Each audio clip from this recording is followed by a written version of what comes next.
Namaste everyone. Very welcome to this meeting today.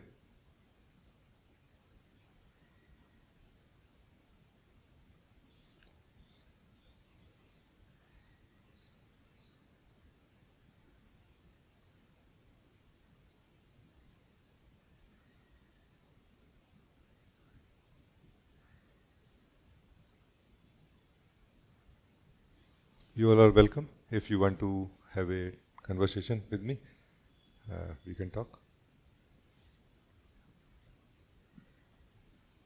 Yeah, Mila. Thank you so much for this opportunity to ask a question to you and to clarify the question which I have.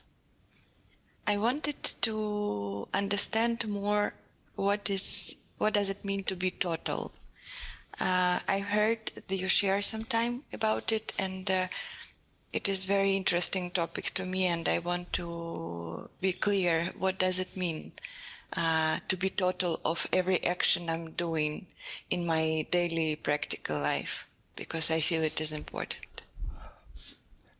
Thank you. The actual fundamental meaning of being total is being total in the being, like being the whole of the being, living the whole of the being in one go, and being aware of this whole of the being as one being. Like the one being aware of its wholeness, its totality. This is actually fundamental meaning of totality. And when it comes to action, it becomes a very powerful divine tool. That if somehow we can pour the whole of the soul into the actions that we are doing, the habit of the soul to remain in the dividedness will start decreasing, or the soul will start becoming one in the experience while doing the action. The action will become better, obviously, because more of the soul, meaning more of the wisdom, more of the energy. So more energy and more wisdom is present in this action now. And the soul is getting in return the awareness of its undividedness.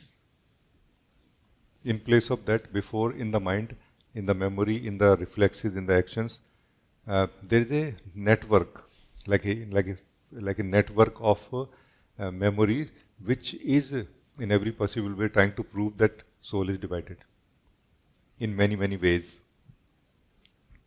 So this action, totality or samagrata, this tool, totality and samagrata in the action becomes one of the most powerful tools to kind of in a way bring the totality or oneness of the soul back to itself. Like the soul becomes aware that I am actually not divided ever. So the first result is that the action are going to become better. Their result obviously going to be better, like because more of you is present, available to focus, to look in the details of everything, and to look in the past and the future of anything, that how it was before, what I did, what that action produced, and now I don't want that, and you can correct. Like many good things can happen like this, no? So this is one thing which you get in the improvement of the, and you are much more calm, much more integrated, much more composed. No, the more of the soul present in one action, the more it is composed. Like it can look at all the different aspects or factors of the same thing, and it feels much more comfortable or confident in taking the decisions about something. No? Like it feels I have covered everything, like everything has been covered. No? Like this. This is one benefit of it. Another benefit is that somehow mm, everything now inside the feelings are there, and those feelings might be going against other feelings. Thoughts are there which might be going against other thoughts, and yet somehow none of them is going against you, because you are something always one, undivided, cannot be changed. That which is undivided also cannot be changed. So somehow without doing anything, without changing our thoughts and feelings, without changing our body, without changing our states, life experiences, we have transcended them in a way into the truth of who we are. No? So this is the result in a way, or the powerful benefit of samagrata, totality.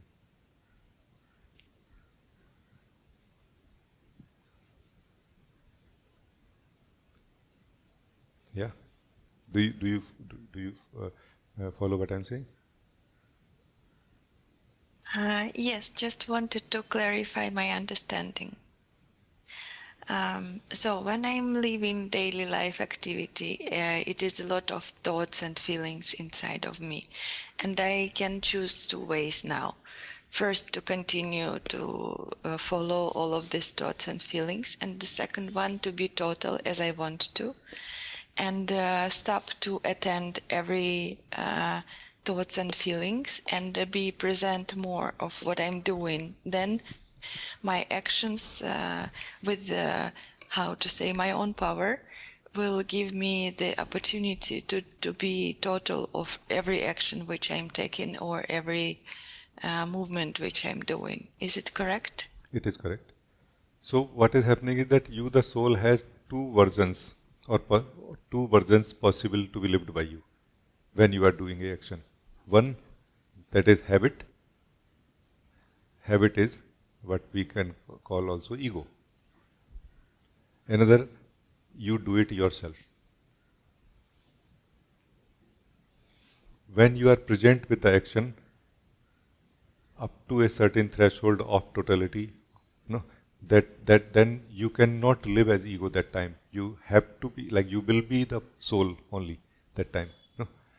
And the benefit of obviously it is that you will be able to feel your existence, your truth, meaning it will become a spiritual activity in a way. Like it will produce spiritual results, and obviously your actions will be better than before. So it is like win-win situation in both the direction. No? Why either, generally speaking, have you thought why we are not sufficiently present with our actions? Have you thought about it? Yes, exactly. That's why my question is here, because I don't like this duality that my daily life activities is the separate, and then my meditation and everything is separate. I want to live the full life, full of everything together.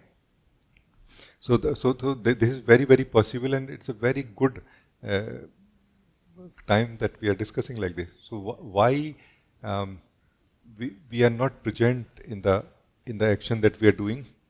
Because as if we are living a very divided life. Internally, we have different kind of sections. We have divided life into different sections. No? Like one section is called practical life, one section is called personal life, one section is called spiritual life, one section is called me time, maybe. No, like different. And in all those different times and sections, we are different person, different soul actually. And it is a very surprising thing that what we call ego is a state of the soul. So ego is not really a entity equal to the soul. You know, ego is the state of the soul in which the soul chooses to live differently in different sections of life or actions of life. So when the soul chooses to live differently in different sections of life, different actions of life, that is what is being in the ego state. And you are saying, I don't want to be in that ego state or duality. No. So it's a perfect thing.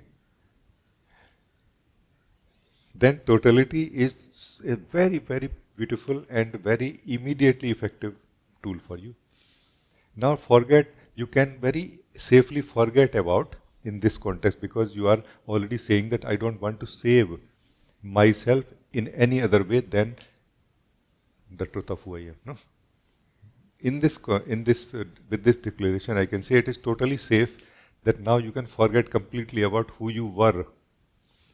Now just care about who you are. Ego is what you were. Soul is what you are. No? So you can forget about who you were when you were taking this action in the past. You can just Connect to the memory of the action and what happened. And just focus on the present and the action of this moment. And then this is going to keep you as the soul undivided, unchanging. Unchanging in a relative sense, that you will be the same one who will be doing practical life activities. You will be the same one who will be doing the spiritual activities also now. Now just think of it. Think of this picture that when you, the same soul, will be doing spiritual activity like you are doing right now, meditating, living the truth of who you are, peacefulness, joyfulness. Now this will remain in you when you will be doing practical life activities. Maybe not fully, but up to some degree you will be able to experience them, but continuously. There is a difference between, like for example, mostly we are not able to continuously experience the the virtues, or you can say the you know beautiful fruits of spirituality. That's why we seek for high experiences, like strong experiences of spirituality. No? They are nothing actually. They just come and go. No?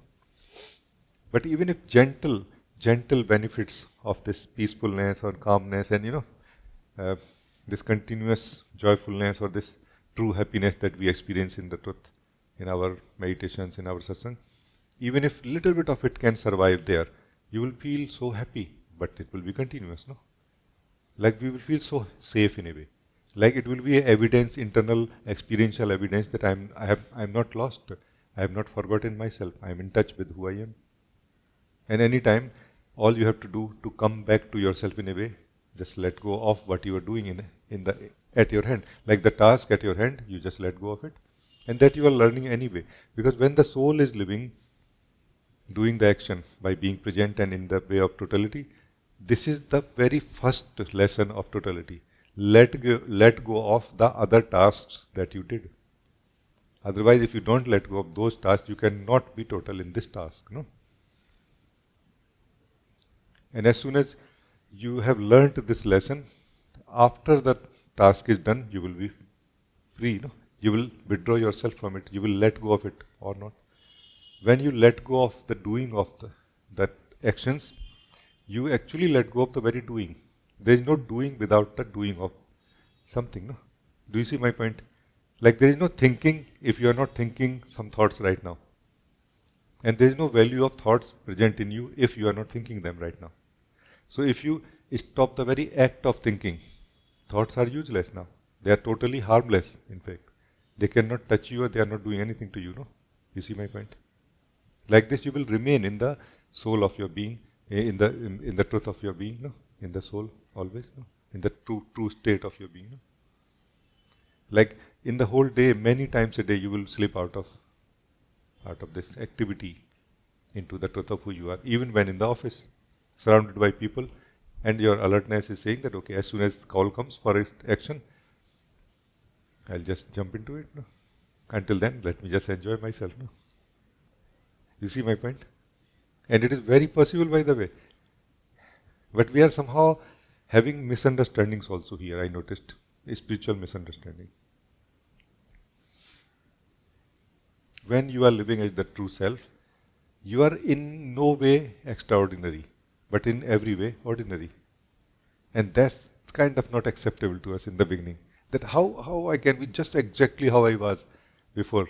No, not exactly, but similar to how we were before. But much more at ease with ourselves, much more present in what we are doing, much more wise in our actions, in our decisions, no? Like this. Do you feel that it makes it more clear?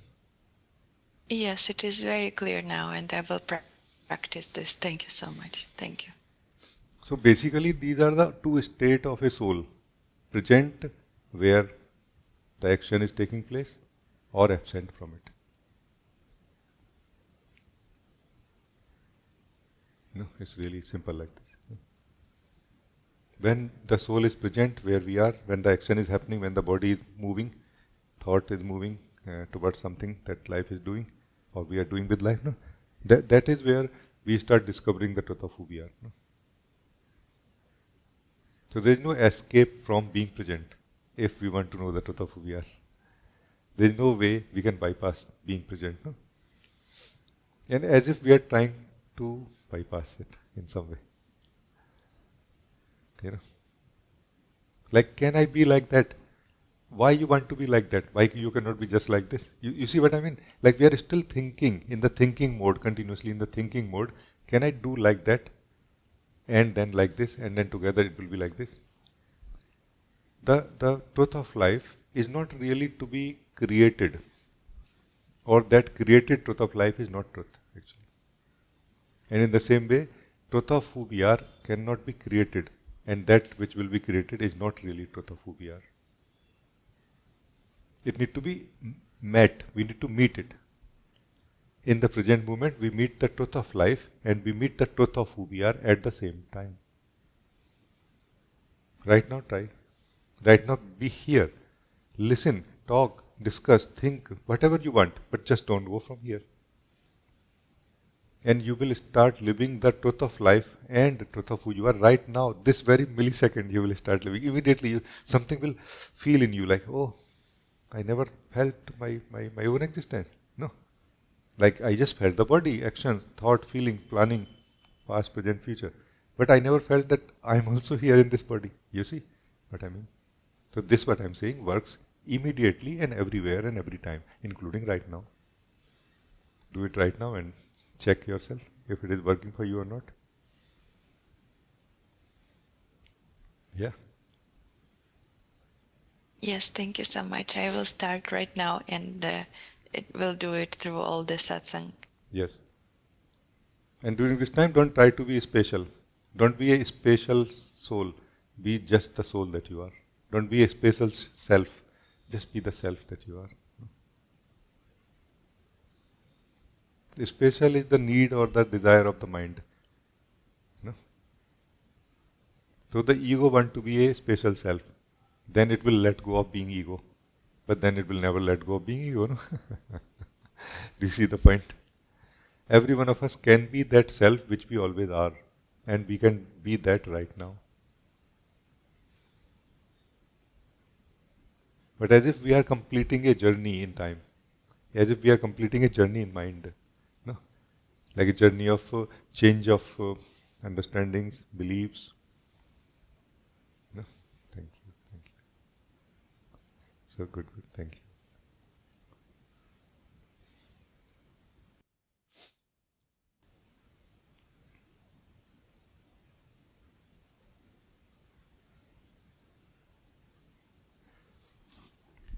Anna, you want to say something?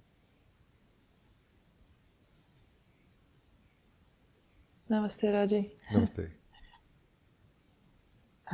I feel it's just a deepening or prolongation of what you were discussing with Mila. But I wanted to again check freshly with you, like we did last week about joy, which I have been observing now. It's still like I don't feel the joy, but I very much feel and see what was this like fake joy or this joy from ego.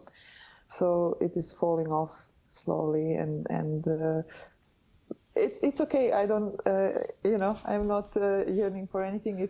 It can come when it has to come. But very similarly, I wanted to check with you about love, because just like with joy, I have started noticing in the sitting, but also in life, it's not fake love. It is very much a loving being, but there is still this loving identity, or loving how I learned what loving is. Just as an example, like for example with my daughter, or with people that I work with, something like what you say in totality, I move, and then when I meet someone, or if I'm speaking with my daughter, then something else wants to be like more helpful, or like give more, and I just wanted to either like that we live freshly about love, or if you can share how you connect, or like how the connecting from true love would look like. Once I heard that like two enlightened people when they have a relationship, it's like just you being by yourself, kind of. But what if we have the relationship with people who are not even just enlightened, but maybe just not even on this path yet, and we still feel kindness or love towards them? Oh. Yeah, thank you. The view, my view is very simple actually. It's not so complicated. So I will share this first and then let's see where it fits and yeah.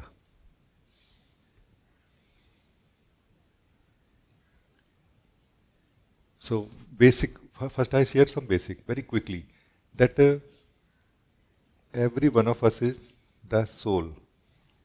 And the soul, the true nature of the soul is pure. Pure means in the sense of pure, not in the sense of good or bad, but pure in the sense of nothing is mixed with it.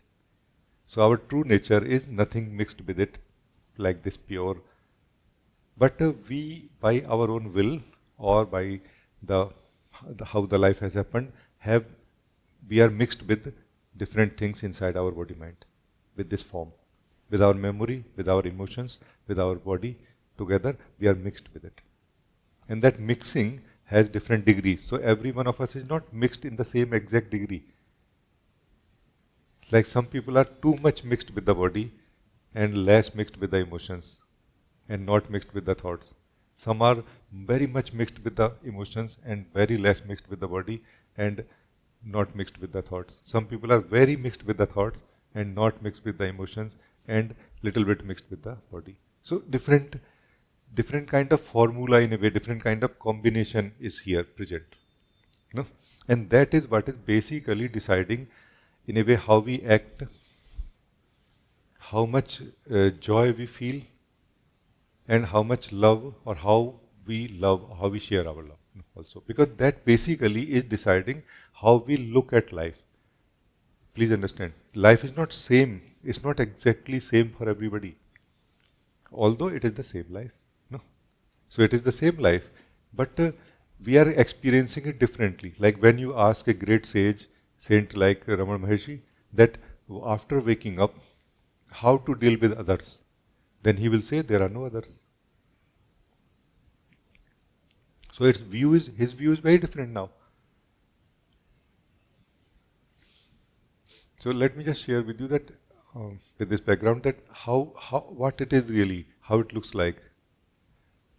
There are two things, basic things in life. One is the being of life, one is the movement of life. The being of life is what we are in the purity. And we are always that, and that purity is available to be lived by us all the time. What you are calling love, what we are calling joy, is an experience of life. Life is being experienced in some way. And that experience basically is dependent on vibration. Now, you have come to the truth of who you are, the purity of your being, which is not really a vibration.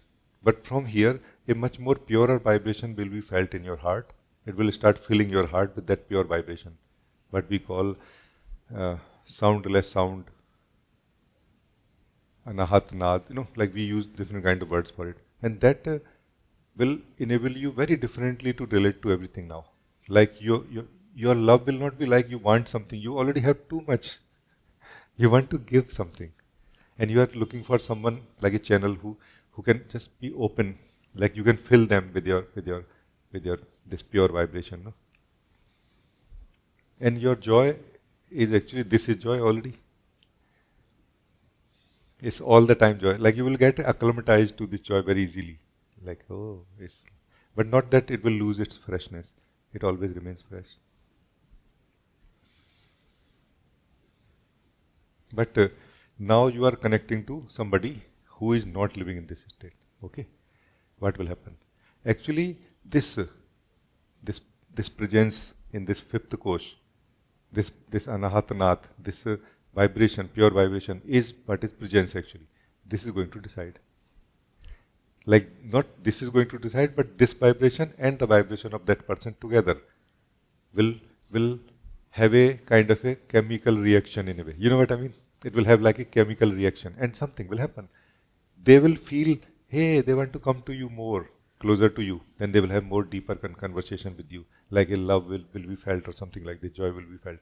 Or maybe they feel like going away from you. And the same will feel in you. So it's all very automated really, while you are just staying in the presence, while you are just living the manifested vibration which has come from your purity of being into the heart. Life is being felt internally, intuitively, that I think this is enough. Saying namaste is enough. Or no, hugging also nice. Or talking also nice. No, or let's go for a coffee or chai, or let's meet somewhere, or not necessarily. Like this. All of this is actually happening through the intuition of the soul and the vibration that is produced by meeting two souls at a time, like this. But this is how it feels to me. Now you tell me that how does it fit in this picture where you are, and does it help in any way? Yes, it helps. It is like while doing this heart meditation lately, a lot of sadness was coming up and out, which is amazing because it was cleaning the remainings of some old pains and like that. My question is more about like this detachment, which I constantly feel for many years already, because like what you say, like if you feel it goes up to here and no more, or like you don't feel like going deeper in some contact, I constantly feel this detachment. It can also be caused by where I live and the people who mainly surround me, except for people in the Sangha and my daughter. But I just wanted to be sure like that this detachment is not some kind of avoidance or some kind of like coldness of the heart, or so this is why I wanted to check with you like freshly, okay, how does it feel when we connect from the heart? Because I'm not sure if I do that in the satsang when I sit like every day when I'm with this invitation group.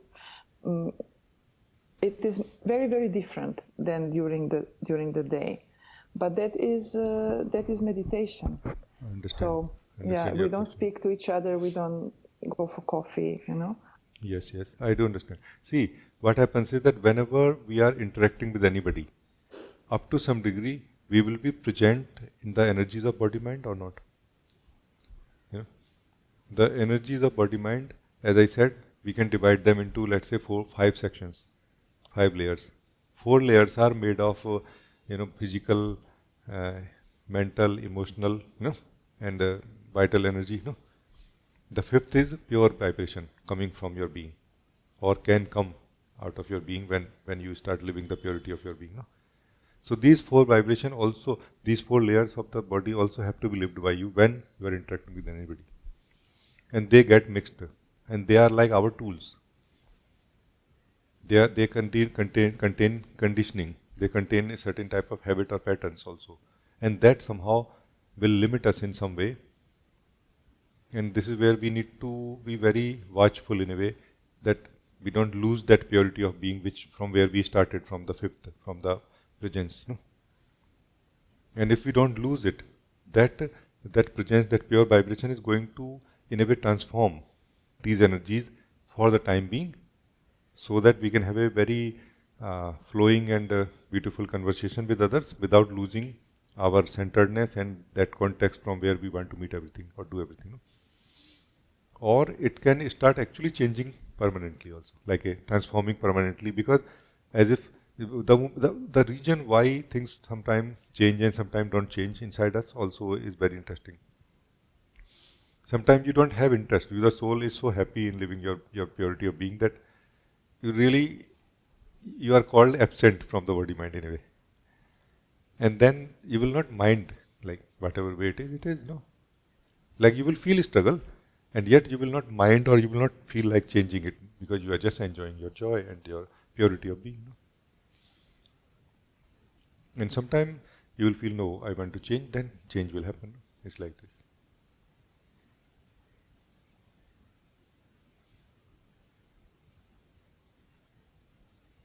And please try to understand again and again. There are really two main views in this life. One view is egoic view, another view is the view of the soul. Do not at any cost enter into that view of ego. I very clearly recommending every one of you. Because in that view, you will just only suffer. Like, try to understand what is that view. That view is like a divine play. There is a divine play happening here. This whole thing is a divine play, which has main two sections. One section is that you are a person, another section is that you are a soul. Which role you want to play? You have to choose actually at some point based on that feeling we have, based on that awakening we have, no? Based on how much awake you are now. Like it's something in the soul, which is what we call longing. I call longing. That is kind of deciding that is my time for continue playing a person or my time to skip that, you know. So vibration is deciding, but you can still be the soul while meeting a person. So this is the point I'm trying to say. And you will have to hold your ground, of course. It will be little difficult, especially with people we have been living with continuously. It's going to be very difficult because there are very fixed bridges between us, between them, you know, between all of us, no? Both of the people. Very set way. Like if you are not very alert and holding your ground, you will just slip immediately into that old habitual way of interacting and connecting. No? So one, as you said, cold, like cold, not flowing. And that is sometimes found to be the, like you have found that to be the best option for you. Because you do not want to be involved in that egoic vibration. No? So what's wrong in that? So don't open up outwardly, but open up inwardly. And as soon as you open up inwardly, that intuition, that longing will kind of guide you how much it will open up outwardly also. It's like this. So it's a really internal activity. What we calling external interaction is nothing external actually. I don't know if you can see this, what I'm saying, but what I'm trying to show, that life is not really divided into persons. There are no persons actually out there. There are no persons out there. There's just the view, because infused or fueled by the vibration. If you change your vibration, your view changes. Everything still remains, forms are still there, but they are not persons anymore. They are souls now. No?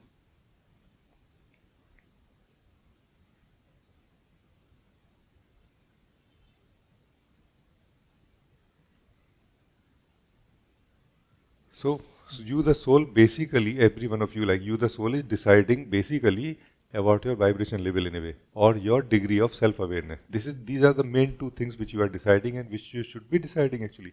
You should be caring about only these two things. Like the degree of self-awareness, because if the self-awareness has started happening in you, let's say, you have started coming to the self-awareness, there is nothing more joyful than that. So that how much joy of self-awareness you want, that you are going to decide. That is degree of self-awareness. Because the more self-awareness, the less duality left, less divisions left. This is what it is. But when you are living in the body, this body is a dualistic body. Body-mind is a dualistic body-mind. It's not non-dual. And however hard we try to transform it, still it is going to introduce some degree of experience of duality or division, which is its function, not its mistake. And then mixing of you, the self-aware being, and the vibration produced by the body-mind is what is going to produce the life experience or the view, view, like, okay, who is who, what is what. That's why if you can feel yourself, your existence in the heart, in the self-awareness, we don't feel our existence. There is no feeling, there is no experience. of ourself in the self-awareness. Because self-awareness is something too tight, something too narrow. What Kabir says, no, Prem gali ati sankri, jame dui na samai. He says the lane of love is too narrow. Two cannot enter here. This is that lane of love. This is the origin of love. This self-awareness basically is the source of love. All love. No? This is that too narrow. Like someone aware and awareness cannot be like two things. It's just absolute one thing. So there is no movement possible here for any experience to happen. No? Experience of who we are can happen only in the heart, no? In the form of pure vibration. Anahat nath, or soundless sound. A sound which is produced by without hurting anything, without any hurting. Without any movement, no? Like this. It is like just emitting out of your self-awareness. No?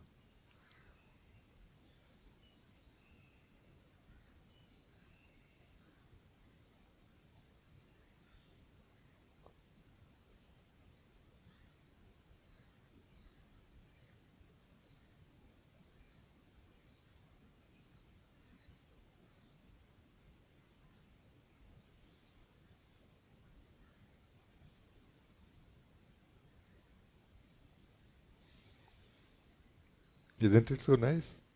It's truly here always, no?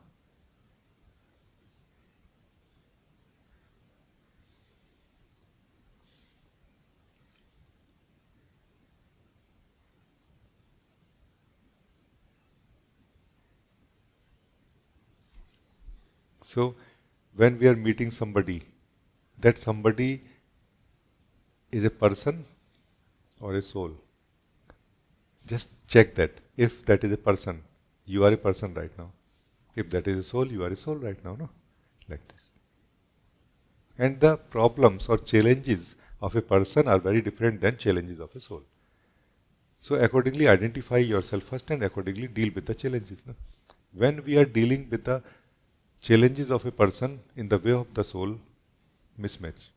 When we are dealing with the challenges of a soul in the way of the person, again mismatch. No? You see my point? How a person deals with challenges? By remaining or becoming more person, no? In a way like more integrated, crystallized person. No? How a soul faces or meets the challenges? By falling back into its purity more. No? That's how a soul meets the challenges. Like more of the soul. You need to become more of the soul. Exactly what person does. More of the person. Like more crystallized person can deal with any personal challenges. More crystallized soul can deal with any challenges felt or faced by a soul. No? Like this. But generally what happens is that our habit says that if I become a person during this time, I can perform better. This is where we have to make a choice like forever. Like forever we have to make a choice internally that I want to be a person sometime, which means basically all the time. Sometime a person means all the time a person. Please understand everyone. This is not really that sometime a person and sometime a soul. All the time a soul or all the time a person. These are the only real two choices. Even when we feel I am a person sometime and sometime I am a soul. No, not really. Who is the base? What is the base? What is the home where you sleep? No? You see what I mean? Like there's a beautiful experience I had in Europe that one of our friend made a new house. So they are going to move to that house tomorrow. So last night they are spending in that old house and they come with hammers and everything. Children also, and they are breaking that house, no? Like this. Like literally breaking part of it, no? Before going. It is just to break the old, no? You see what I mean? So I found this to be a very good practice actually. Yeah, that's nice. Breaking, breaking the old. Are you breaking the old? Are you protecting the old? I don't mean old memory. I mean the old self.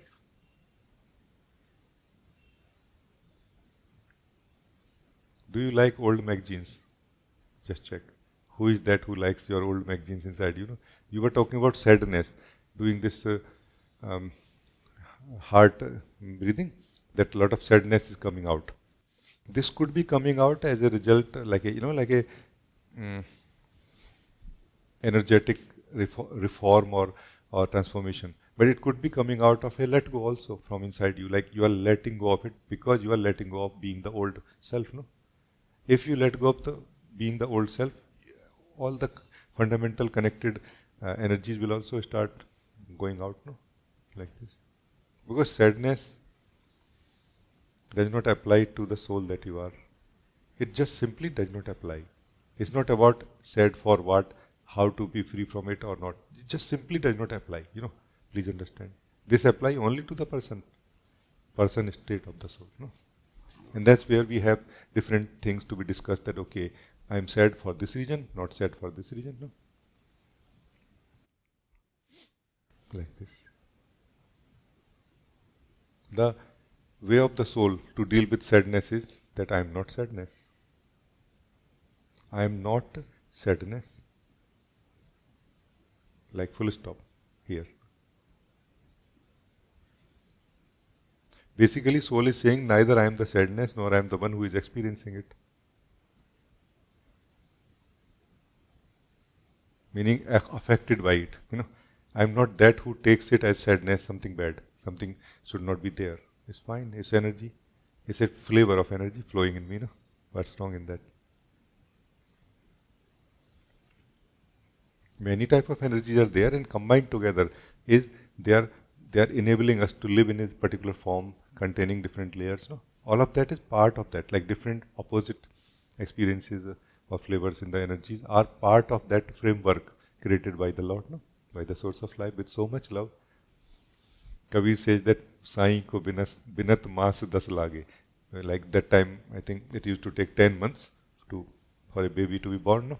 The Lord says that Kabir said that the Lord took 10 months. My Lord took 10 months in weaving this body mind for you. Be careful about it. Don't make it dirty. He says, no, don't make it dirty.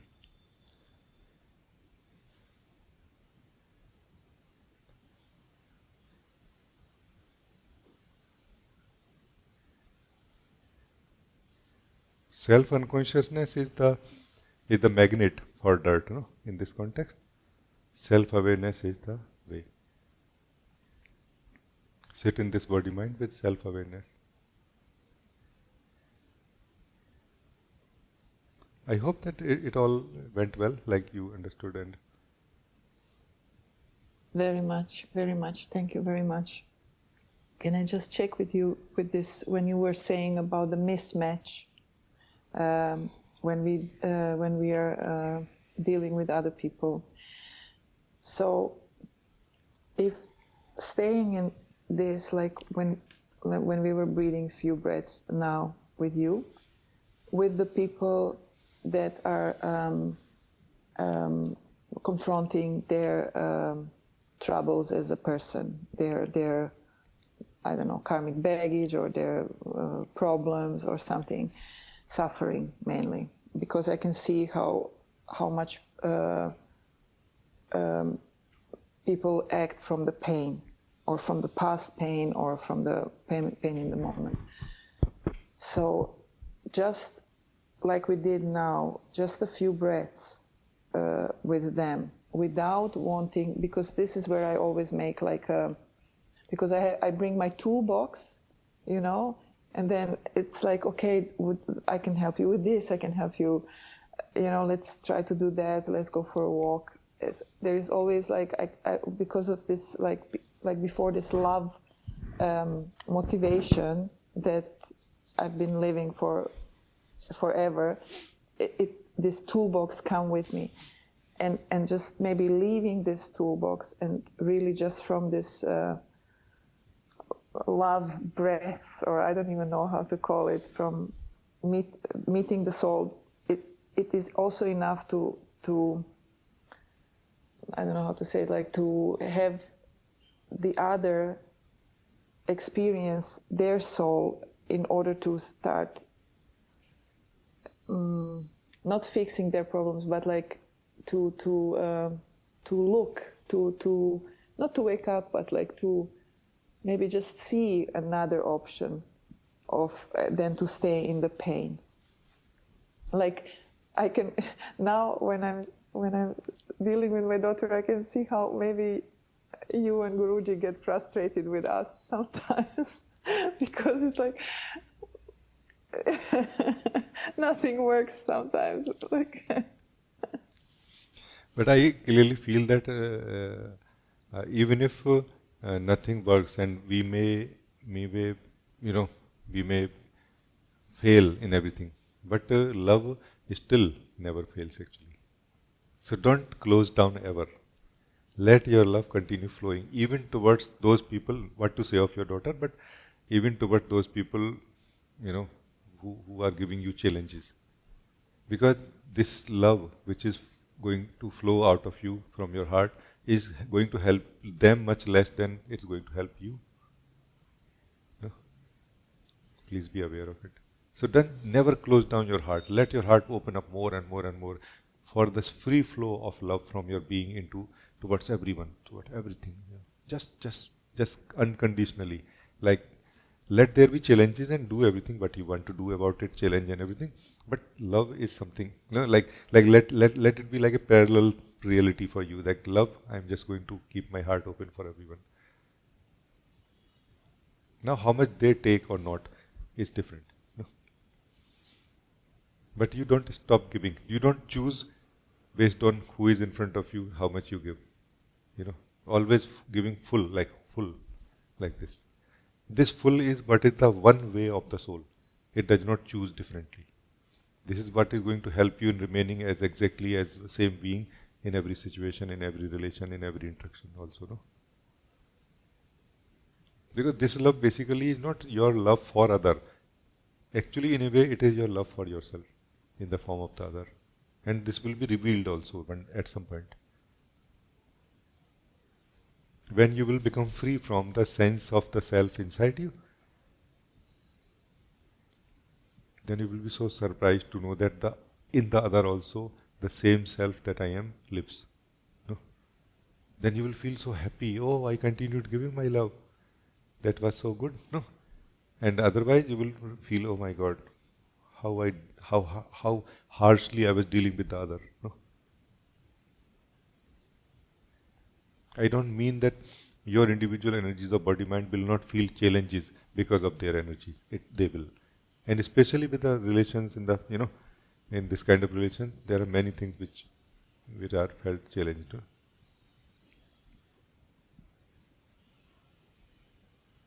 So just let your love continue.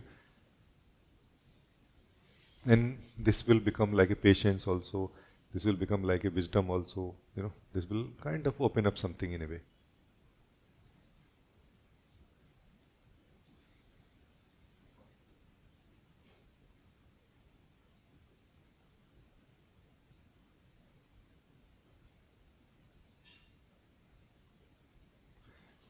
One simple thing I want to share with you, apart from this sharing of unconditional love, or a free flow of love from your heart.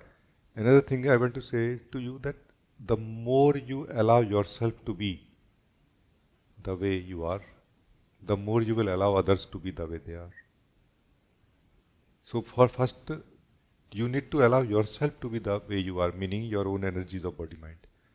You need to accept in a way and live as you are more and more. And then outside, actually there will be nothing left at some point to be accepted. You have already accepted the whole world, everybody of this world as they are. That conflict will not be there anymore with the people. That conflict is not eventual. It is not in the event, in the moment of interaction. It is internal, from our rejection for it, from our condemnation in a way towards it. No? That resistance when falls away, you will feel so comfortable. You will feel so composed within yourself also. No? So don't worry about others so much. Care about yourself first. No? When you have accepted all the four realms of consciousness inside you, all these four kosh, no? You have actually accepted everything that is present in these all four realms of consciousness across the universe, like this.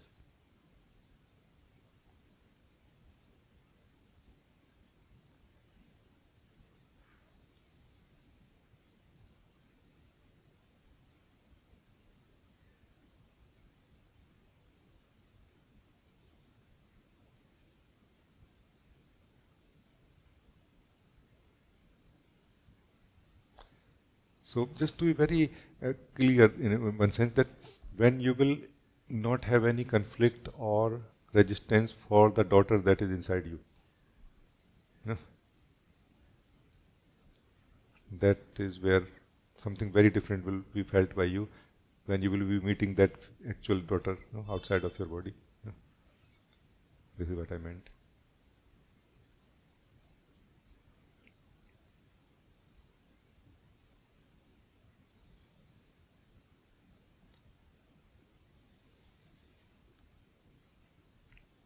Like there are two inside you, the energy, energies and mind, and the soul. In the same way, there are two in everyone. Actually, there are two in everyone, and you have a possibility to kind of keep living the soul in everyone while trying to ignore the person as much as you can.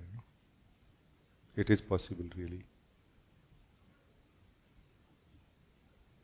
Even if that person will not change, even if your relation will not change, but your experience with them will change, no? It will be much more joyful and it will help you in living the truth of who you are continuously, which in turn may invite them, inspire them to live their truth, even if little bit. No? But definitely you are helping them more than you can help in any other way. This is love. No? For me, this is love. So thank you. It's very nice. Thank you so much. I just realized the arrogance and so much arrogance of someone wanting to fix somebody else or to fix their. It is all coming from some pain or it's coming from so much arrogance, and this is exactly pinpointed now. Thank you so much. Thank you. This arrogance, as I always say, is really not like we understand as a person or in the personal mind.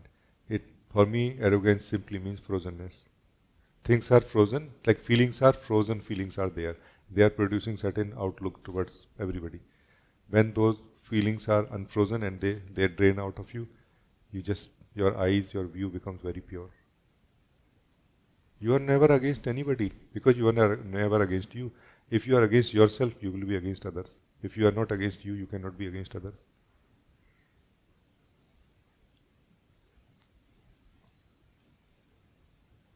That's why if you love yourself, there is no way you cannot love others. No? But the way of love is very different. The way of defining love in a personal way is very different. No?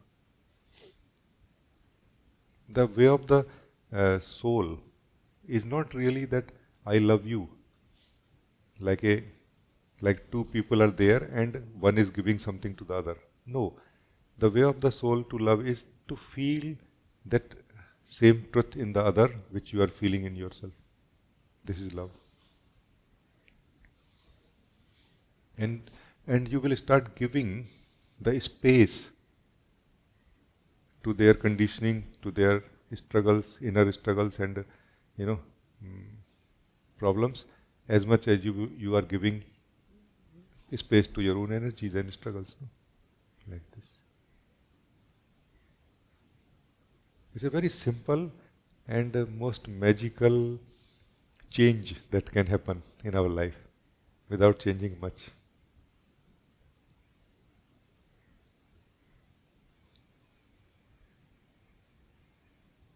Thank you. You are very right.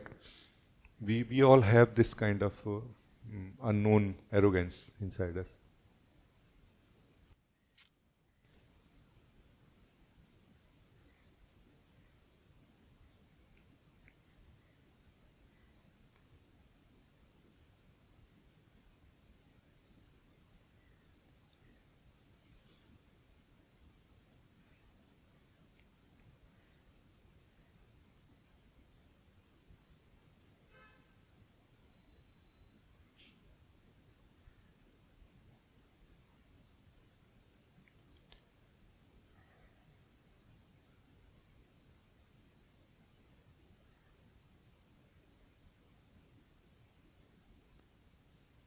Deepa, you wrote, जंग खुद की खुद से है, खुद ही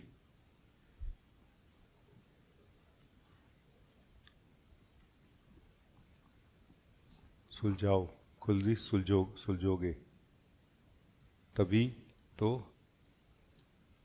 दरिया पार कर पाओगे. हाँ. Meaning, she is saying that our fight is with ourselves only. And we need to resolve within ourselves only. It is very true. If we start resolving the conflicts or conflicting states inside ourselves one by one, we really don't need to do so much outside. Like 80-90% or even more than 90% problems that we face outwardly with interaction, people and everybody, they have started going out of our life already. It is very true.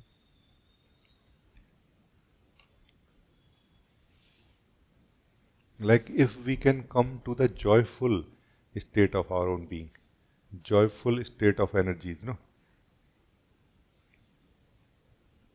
then our outlook uh, or our experience of meeting life is very different actually. Generally, try to understand, generally we are, Deepa, we are living in a sort of a inner conflict or sense of lack, or as if there is some kind of unhappiness inside us already. And whenever we meet somebody, we are more asking in a way or trying to get something from that situation, that interaction, that meeting, so that we can be happy now. So that what is missing inside us can be completed and like this. And that's where what great beings have said, that we all almost in the beginning as if living like beggars, begging happiness, begging completion from everybody else. But then everybody is like this. And that's why we get frustrated when the other is not able to give us that which we need or which we want. No?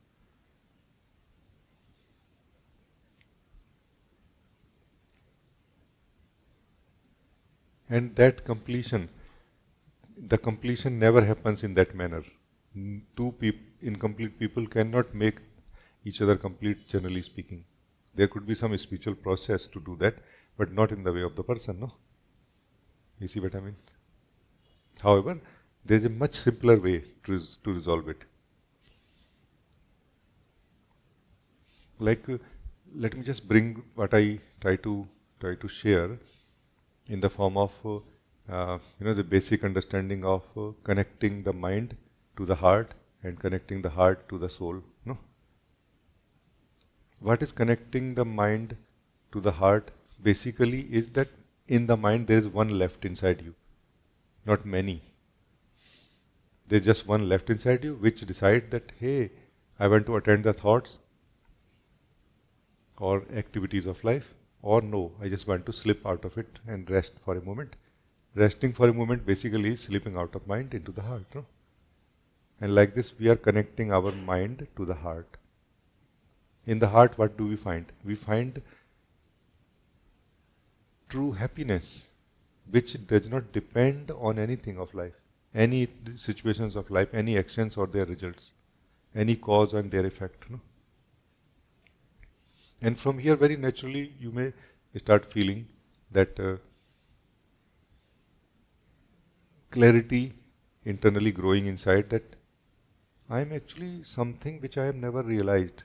Like I never realized my own existence. I never realized that I exist. I was always caring about the conflicts at the mind level, in the life, in the actions, in the activities, their results. So I was so busy, I never noticed that this true happiness is present in my own heart all the time without any cause. And my own existence is all the time here and I am never noticing it. So this is how the self-knowing begins so effortlessly without losing this. Without losing this true happiness. What can make us one in the mind is what I am calling stable understandings. No? Stable understanding in the sense that different kind of thoughts or different kind of conditioning of energy inside us is causing different kind of thoughts to move in a different way. But you have to in some way choose to be stable thinker now in the mind. Like having that kind of attitude to resolve things now rather than prolonging them in the conflicting way. No? in a confusing way. No, resolving them. Like, no, I want to resolve now. Like, okay, what I'm doing really every day. Like on Sunday or someday, you can just review your whole week, let's say. How exactly I do things, how many things I do. Let me note them down and just have an overview of, okay, this is that. And then suddenly it will become clear that these are essential things I have to do. There is no way I can skip them. Whenever those things will come next week, no, whenever those things will come to you, your Sunday's work that you did, observation, will help you now. It will enable you immediately at the mind level that no, this is not something where I can pay attention to other thoughts or other feelings right now. No, I have to pay attention to this thought and this action right now. No. So like this, you have started becoming more stable thinker and more focused thinker, and your understanding internally will start growing in a more stable manner, like a sustainable manner. Like your energy, your focus will, your attention will more kind of get absorbed in what is important, what matters, and will not wander where it doesn't matter, where we feel energy is wasted, no? Like this. Naturally. So this is how we grow in stable understandings, naturally, no? Like this.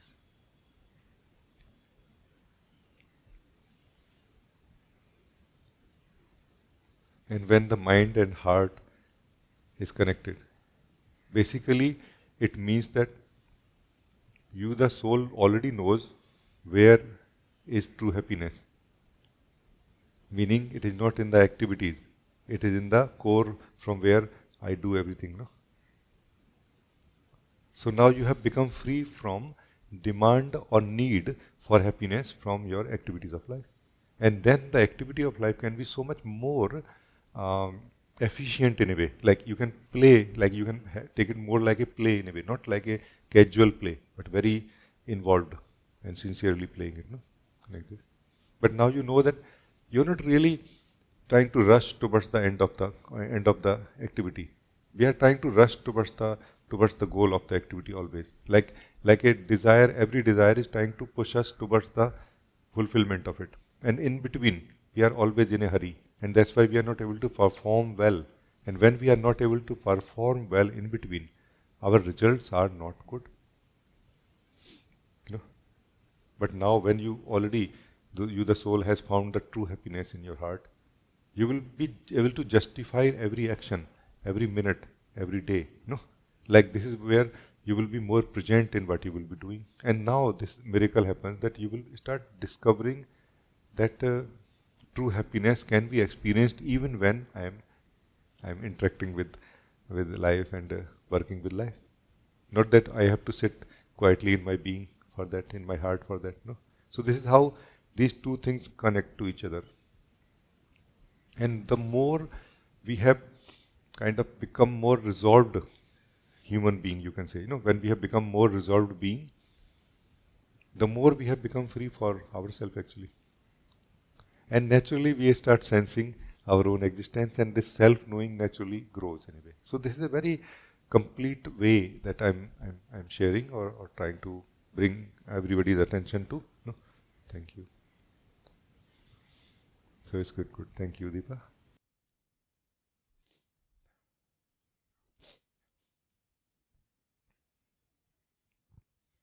Rajee, we have a question from Vikas, which I want to read. Rajee, could you please elaborate on the power of the unconscious in the belly and how our thoughts connect to it? I'm interested in learning how to transcend and transform this unconsciousness. I believe there was a breathing meditation. Inhale from nose and exhale from mouth. Can this be used to transcend and transform this unconsciousness?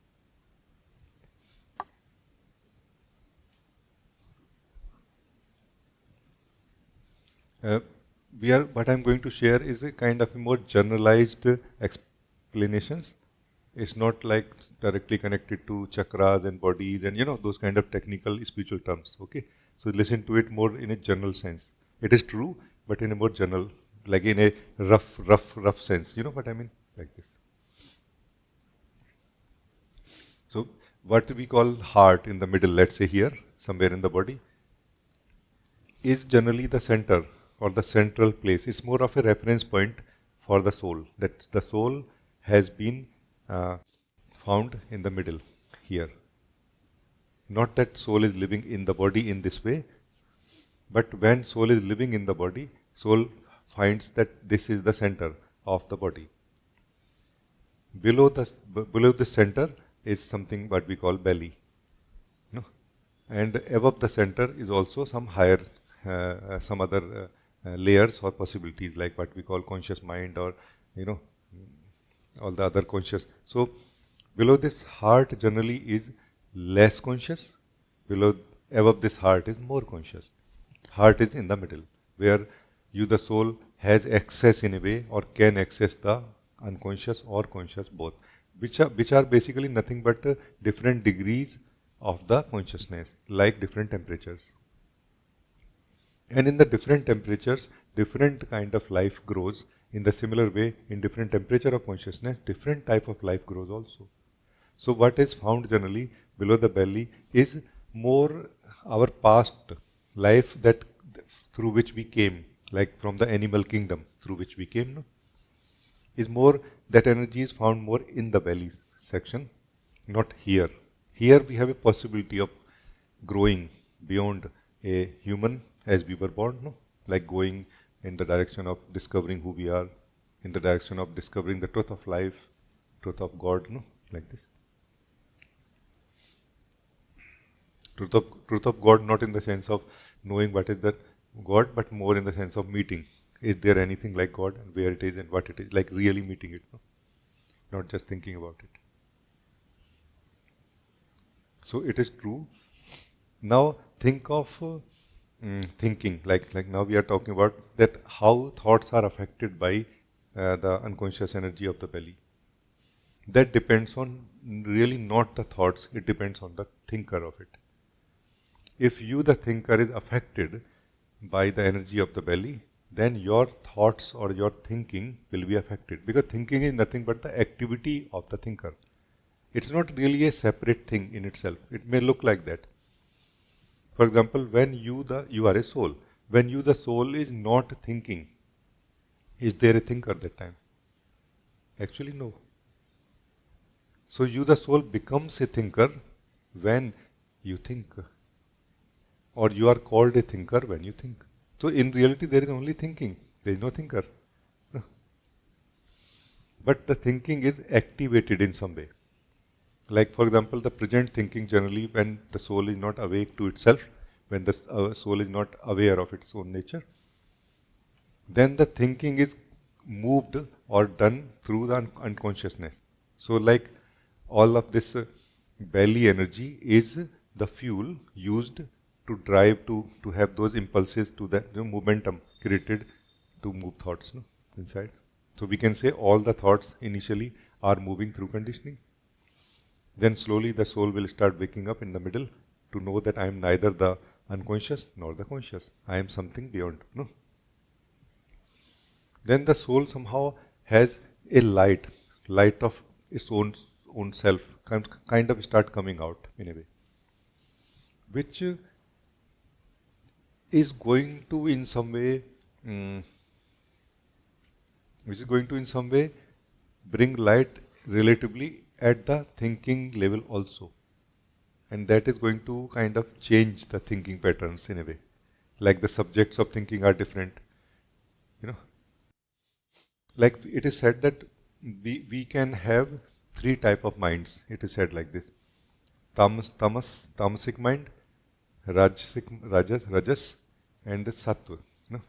Tamas means darkness and consciousness. There can be a mind which is unconscious, based on unconsciousness more. And there is a mind which is more based on light, consciousness. That's rajas, no? And there is yet another mind higher than both, that is sattva, meaning that which is rooted in truth or interested in truth. So those seekers of truth who are interested in truth, their mind is called sattvic mind, no? Or their mind will become sattvic mind slowly, or they will need to make their mind sattvic also. Otherwise, there will be incompatibility between how they want to live life or look at life and how their mind is looking, like this. And this is where that transformation comes in, which you are talking about, because that transformation basically is like this, that first thing is that you, the soul, need to bring the light of your being into this body, both the section below the heart and above the heart, both. Light of your being, not light of consciousness. You see, actually it's a different thing in one sense. Because light of consciousness above the heart is something as if against the darkness below the heart. No? Like they have sort of a kind of inner conflict going on. And this, you can be saved by this inner conflict by staying in the heart, in the middle. Don't go deep in the belly, don't go up so much also. Because as soon as you start going up, the belly will start pulling you down. Like this. It's a natural. But there is like great beings have found this simple method to remain in the heart. Don't go down, don't go up. And then you will be able to access the whole body, all the layers of the body, plus you will be able to transform them through the light of your self-awareness and through some practices also, some activity also. So now coming to the practice.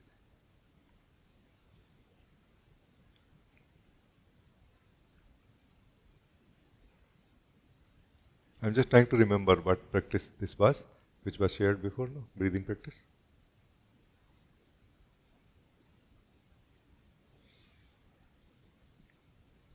Maybe I can just freshly share. It is similar, I guess. That the thing is that when you are breathing in, it actually is a universal activity. It is not really a personal activity or egoic activity. Breathing is a universal activity. Physical body is also part of that universal activity, mostly. Physical body only, I'm saying physical body, not mind, not feelings, but physical body, and the breathing is actually part of the universal activity. And because of that, you can use the breathing to get so much more from the universe.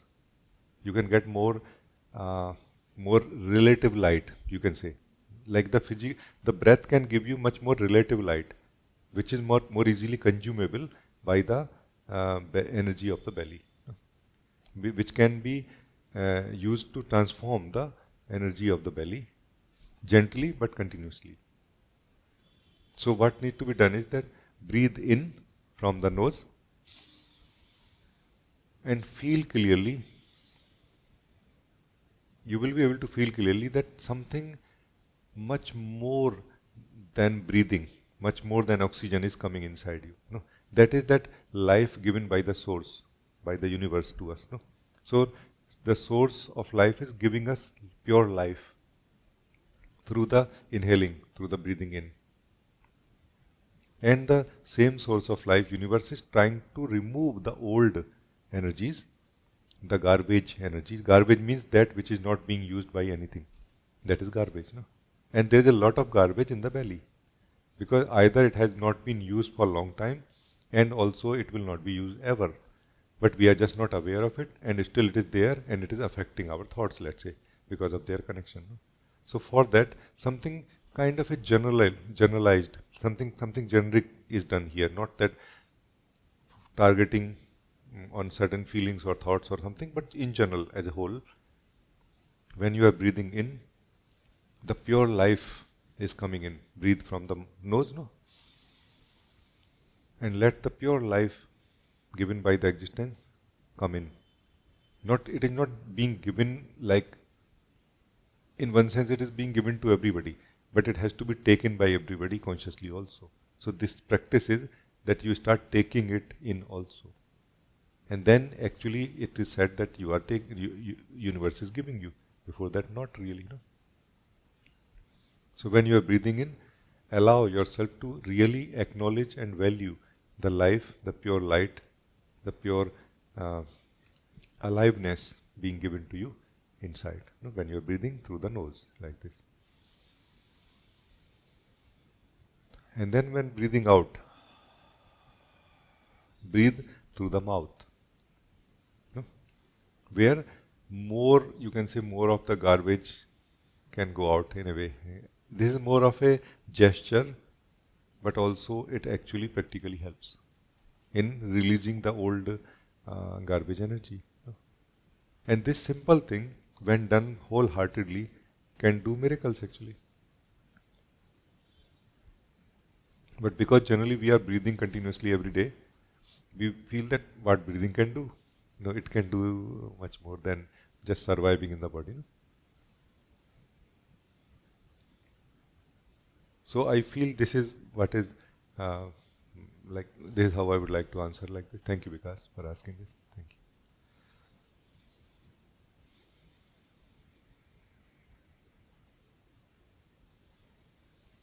you. Meera, you want to say something?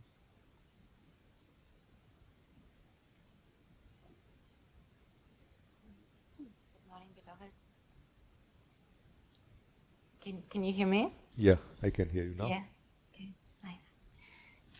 I just wanted to say something because you spoke about the breath, and you reminded me that, like lately, I've become aware of this inhalation and exhalation, and it's like this force when you inhale of kind of coming into almost like the peaceful being, and the exhalation is like the act of the power of maybe how you say letting something go, or just to go in a more active energy. And it's new for me to perceive it like this. Yeah. It all depends on, you know, like how awake we are in the soul. No, as we are more awake in the soul, the more we are able to notice these things. Like all of this is actually happening. We are just not noticing it. You know, but we can, in one sense, we can call that we are really living a very personal life. You know, personal in what sense? Personal in the sense that we have very strong personal beliefs about everything. And they are just not letting us meet the reality even of the thought, even of the breathing, even of the very simple act of breathing, that what exactly breathing is and what it is doing. No? And then as you are getting out of those belief systems and meeting the reality of your being and meeting the reality of the breath. No?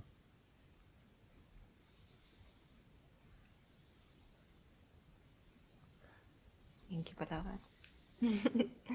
I feel a lot of joy and excitement listening to you and being kind of, I just notice inside this aliveness.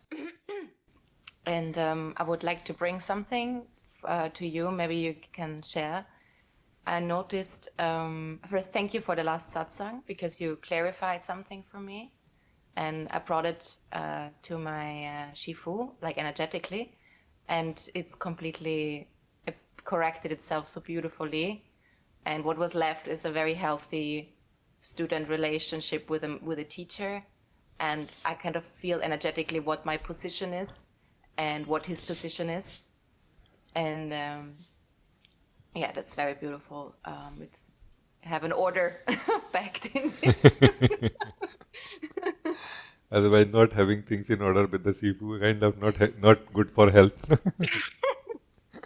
There is something very subtle about distance, which is they have in the tradition a lot, and it works because it brings me to me in a very pure way, and it keeps it clear. I feel like the Indian way of relating to self is there's a lot of light, and it goes very the being exhales a lot. And there it's more like an inhalation, if I can put it in words. Yeah, something what I noticed, what I would be really interested in hearing from you is you said before that sometimes the being, you just feel to give space, because I noticed that everything is affecting everything. So the way how I show up affects the environment. And then when someone approaches me, and energetically I feel to go more inside. And is this what you mean with feeling, giving space? Because if not, it would amplify the energy outside and would create something. And then otherwise, it's very natural to be very lightly connected and to be very open and meet, and it goes back naturally.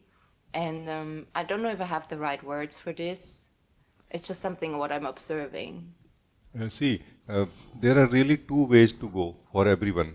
It's not really kind of specific to us, no? Just two ways. One is the personal way, another is the way of the soul, no? That way is made of two things. One, it is made of choice that every soul is making. Another is the vibration that we experience inside and outside, whether it is in ourselves or in interaction with somebody or in certain environment. Let's say you go to railway station and you feel very different kind of vibration sometime, maybe, no? Then you sitting in your meditation room and you are finding it differently, no? Like this. So, let's say you have chosen, you have already made the choice towards the soul that you are. That includes choosing to live in the vibration, different vibration, no? Also. Now, when you will be living or meeting somebody else who is not living that vibration which you want to live, a kind of a struggle will be felt now here, which may look like why things cannot be simple, why everybody around me cannot be exactly how I am, no? But it's not really a problem here. It's something in a magical way life is trying to help. Life is trying to help strengthening our decision, which is our decision is being challenged here. And that has happened in the past, like in the spiritual, many books and like stories. It is very common that somebody was born in very evil family, like family full of evil energies and evil tendencies, and someone very dedicated to God and interested in God only. You know what I mean? And that they went through the challenges and yet remained rooted in their focus and their choice, no? Like this. So here, whenever we are feeling challenged outside, I feel, practically speaking, we should not really challenge ourselves so much that we really get pulled into the personal way of being. But we should also not save ourselves too much from this, that we never get challenged. Otherwise, we will again fall asleep into a belief that I am living as the soul now, no? So somewhere between the two is the life. So again, if we live in the vibration of our own soul, in the heart, which is in the form of true happiness. True happiness is like, yeah, I'm happy. For what? No, just happy. No? This is true happiness. Actually, it is there all the time.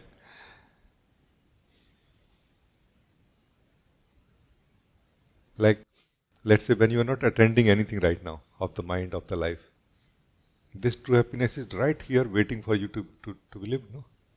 But generally we are not able to not attend anything. We are just continuously attending something or the other in the mind, no?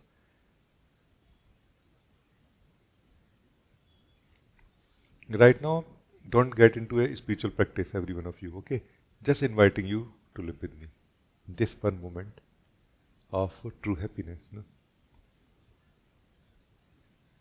Don't go anywhere.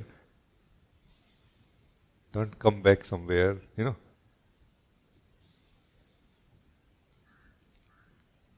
This is a moment of freedom. Freedom or true happiness, this is actually, true happiness is in the freedom of the soul, when the soul is free from everything right now, for a moment. No? Free from everything literally, like not pursuing anything, going somewhere, trying to go somewhere. No? But again, upon listening to this, what I'm sharing, don't make it a task. Because again, you will go back to that old way. Because this true happiness is waiting all the time here. So live this vibration and just continue living this vibration. And this is kind of going to guide us in a way. In every possible way, it is guiding us that where to go, how far to go with in interaction with anybody or not, or what type of people to meet or not. Because your decision to live in the truth of who you are and your establishment in the truth of who you are is basically what is going to decide. Like the more we are established, let's say, in the truth of who we are, the more somehow we may go both ways. We may become too bold, like very bold in just interacting with everybody, or we may become very aloof also, like nothing left there to be experienced, like this also. But in one way or the other, you feel much more free, not restricted by the situations or choices like this. You know really where you go, where you don't, where you want to go, where you don't want to go. Like your choices are very, very clear now. It's not like maybe, maybe not. There is no maybe in you now, no, like this. This is how I look at it. Thank you. Thank you. I resonated a lot with what you said. It's for me just in the moment so difficult to put in words. And yeah, like what I take with me from all of this is you can just trust that everything is fine and it adjusts itself also. And for example, last week I had a moment, maybe I became a bit too close with someone, but I felt it then. It's like there was then maybe a bit too much pull personally a little bit, but just a little bit of space and it already relaxed again and it's more natural. So it's just so wonderful to observe and yeah. Yeah. Actually, whenever we are too close to somebody, who is this somebody? If this somebody is the soul for you, you can never be too close to somebody so much so that you can lose yourself. This somebody has to be a person in that case, not that I'm blaming that soul. Meaning that it means that you have to be a person that time and meeting another person and coming too close. You are not coming too close to the person. You are coming too close to being a person. As a whole, please try to see these are the only two things. One, the way of the soul, one, way of the person. How much, what all it contains is really not really what matters. Actions, interactions, no. Go as deep as you want in the other soul and you are just going deep in yourself, your soul. No? Do you see what I'm saying? However, it is not guaranteed that the other soul may be still interested in going deep in you. Do you see what I mean? So like this, every soul is deciding whether they want to live as a soul or whether they want to live as a person. If you continue living as a soul more deeply and very declaratively in a way, and not in the sense of talking or telling, but in the sense of internal choices you are making in terms of what thoughts and feelings you live or not, no? Then the other will also accordingly respond. No?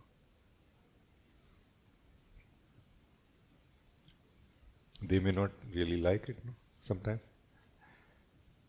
So if you keep your heart open for everybody, does not mean that everybody's heart will open for you also. No? It's not necessary, no? So this is the thing. Can I share something?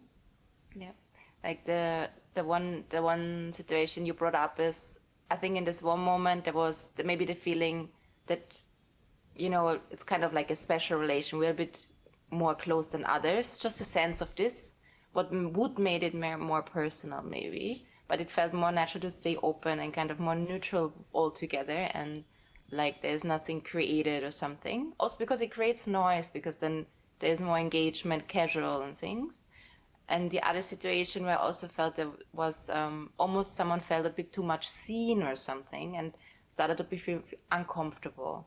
And this is, consciously, I think I noticed it first time, something like that.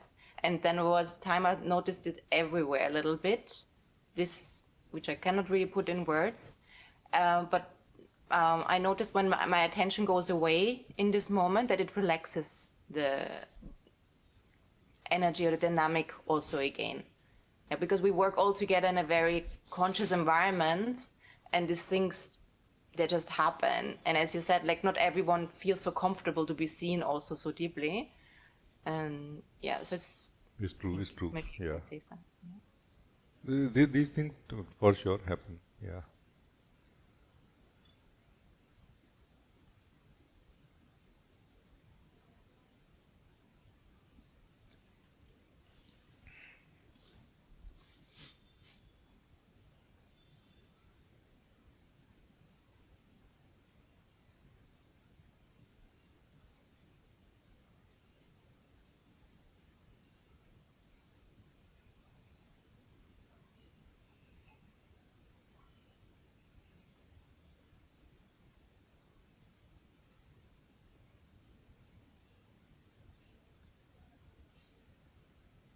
A very beautiful analogy is used, and I'm not able to remember exactly, but I will. I was very, I felt very excited to, very happy to see that it's an ancient analogy used for what is this life, what is this world. No, it is called Indrajal.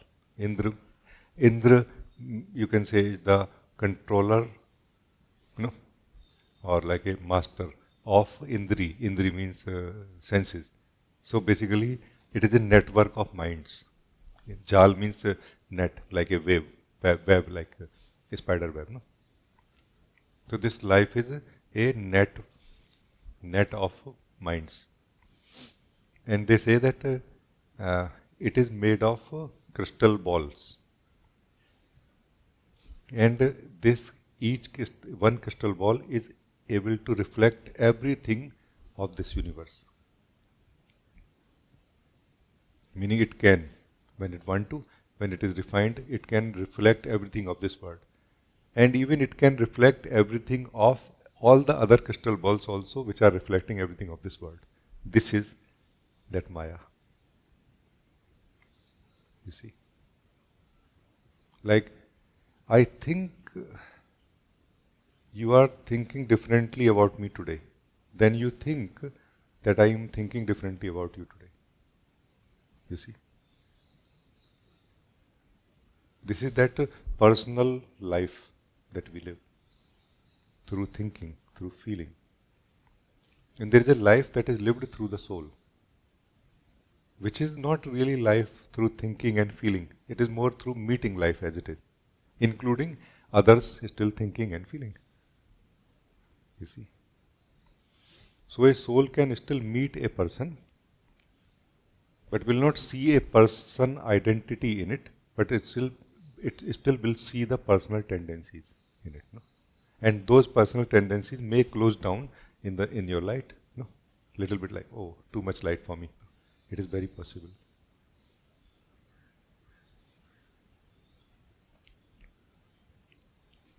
Like our groups are decided by whom? Like in which group we will be, who will be our, you know, members of this group in our life. Who decides that? Have you thought about it? It is actually this decision inside is deciding. No? And who is deciding that? Like I ask every one of you right now, who are you? Who is deciding this? Like, are you deciding this? And be honest, okay? Like, be immediate. Are you deciding? Really, are you deciding that I choose truth, I choose soul, or I choose ego? Are you deciding this?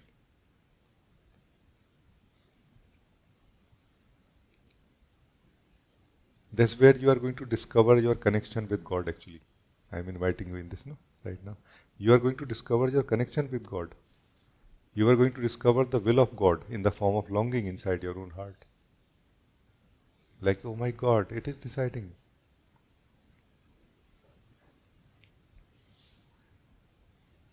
When and who you are, who is discovering this? Who you are? Who are you who is discovering this? No? All we are doing right now is just not letting anything remain in the darkness.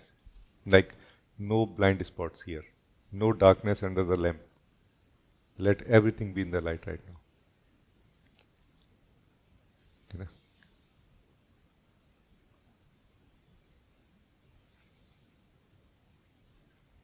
There's only light now. Is there any bondage? Is there something bound? Is there someone bound here? Or is there someone free here? If someone is bound here, of course there is a misunderstanding. If someone is free also, there is a misunderstanding. Even if little bit.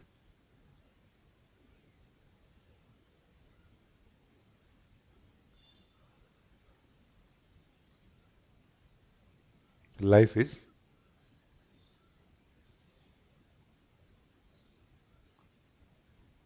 and the witnessing of life is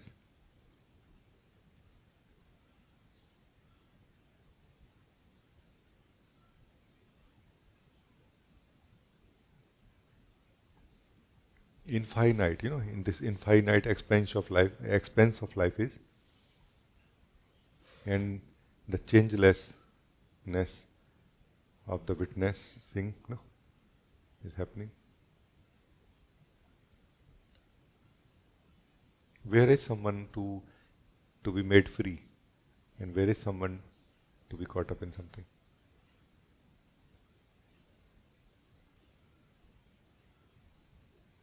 Yeah, isn't it like?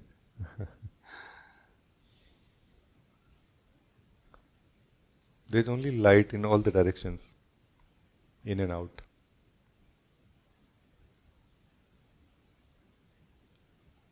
If you feel ever confused, just ask yourself who I am, who is knowing this truth, or who is facing any problem. And the light of awareness will fall onto you also, and will resolve something, you know, like it will resolve something.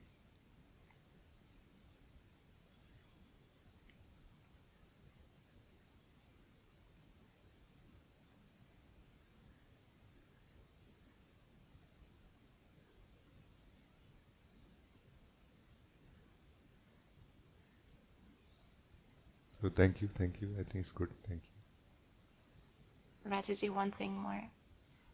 You speak about this light, and I feel you can see this light in everyone.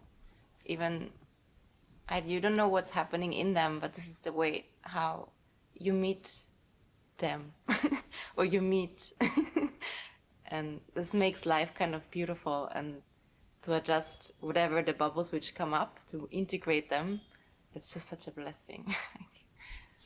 Thank you so much. Yeah.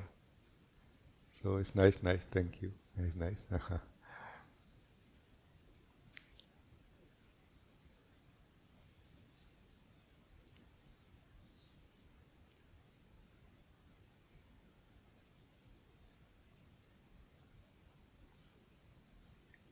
Good. Nishant, you want to say something? Namaste, Rajee. Namaste. Thank you very much. Thank you. Is it okay to explore Samakrita once again? Yes. Talked about it at length. Thank you, Rajee. Thank you. Yeah. So I would like to take a look at it at say 2 different perspectives. So one is from the perspective of like actions that happen in life, and then also maybe slightly at a more core or deeper level, at the level of the being, like this. Yeah. Why I bring it up is, actually just before satsang, I had a discussion with a business partner. It was a very, well, let's say, very tough discussion with my toughest business partner, like this. Yeah.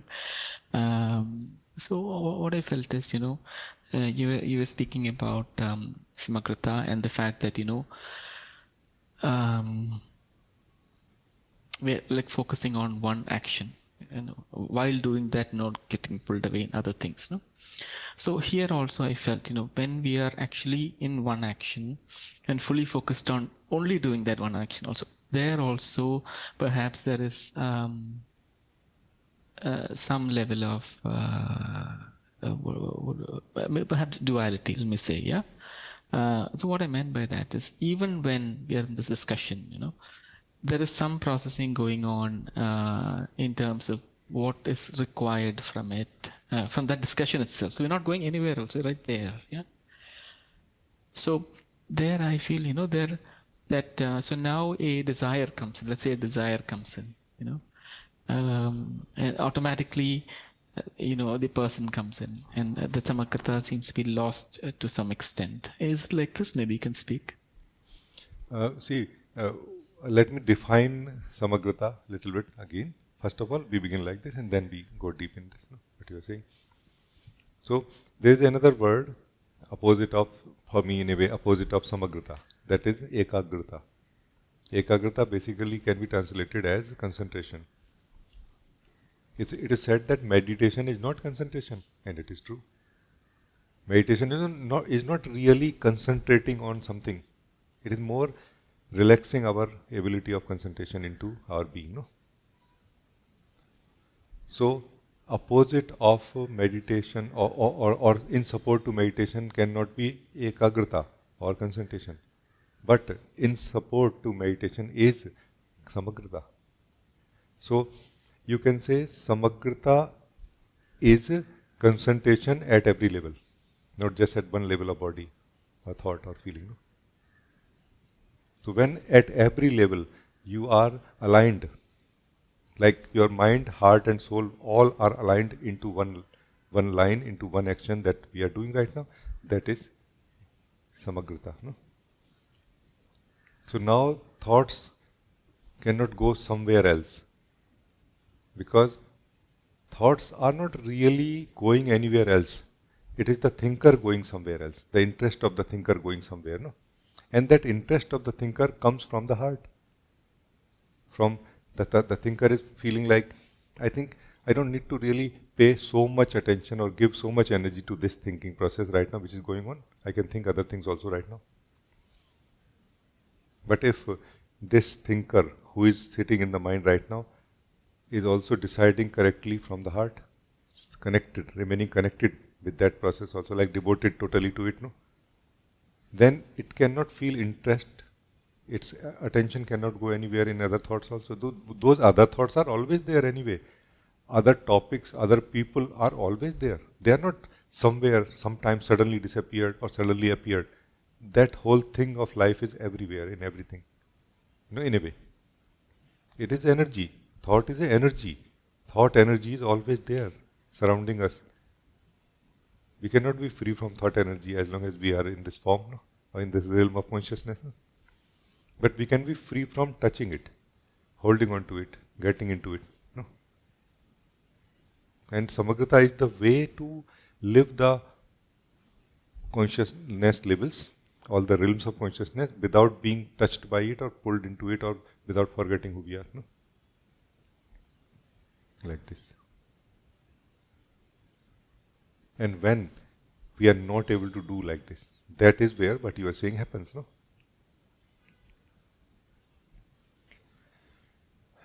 Like,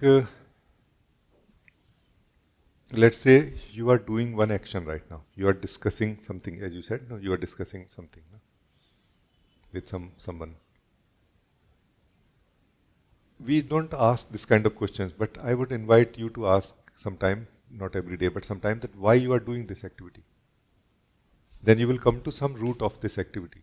Then you will feel, oh, that root is actually root of many activity which I am doing, or the whole work I am doing in life, practical life, professional work. Then you go deeper than that. Why you want that? Like we want something out of that, this interaction. We want something out of that which is causing us to have this interaction also. And like this, when you will go deep in the very core of everything, like what do you want from whole of life? You know? And when that clarity lives in you, and from here, the feeling comes to live practical life. And then from that feeling, engagement comes towards the thoughts and towards the voice, towards the, speech and interaction with other. Then this will be like one line. It will be like one thing connected. No? Now there will be no broken links. Whenever there are broken links, that's where anything can come in. Not anything comes in. Everything is all the time surrounding you. You connect to that. Not that something comes in. Nothing comes in everything is inside us anyway all the time. So nobody can say that I'm empty of thoughts and feelings. We can say I'm free from engagement from thoughts and feelings. And free from engagement basically is same as free from thoughts and feelings actually. And of course there is one more aspect of it which I want to highlight, what we call ego. Ego basically is like a pattern created inside us, which is made of thoughts and feelings also, and which is causing us to get into thoughts and feelings also. No? So once we get disidentified from this ego and we discover who we are, still that seeds of that energy have to be wiped out, like wiped out of our energies, like this.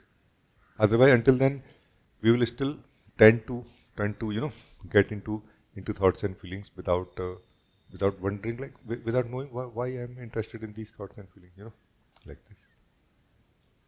I hope that you are able to connect to this. If not, please say. We Yes, can look yes. again. No, it answered the question, Rajee. It addressed the fundamental approach in which, actions can be done with samakarta from inside, just one single alignment. That answers the question. Yeah. Because think of any action, like think of any thinking, let's say, thinking level. So let us break it down into 2-3 levels of samagrata or totality. Totality of action. Totality of action depends on what? The one who is doing the action is also the same one who is the thinker, isn't it? Or are thinker and doer different? No, they are same. No? So the one who is continuously thinking, like 80-90% of this doer basically is consumed in the thinking. Just a little bit of the thinker has made itself free for doing something which it is doing right now. No? If this thinker can become more conscious thinker and can become more mature thinker in a way, and can see the point that if I involve more of myself into the physical action that I'm taking right now, physical activity which I'm actually doing, then I will be less thinking in the mind.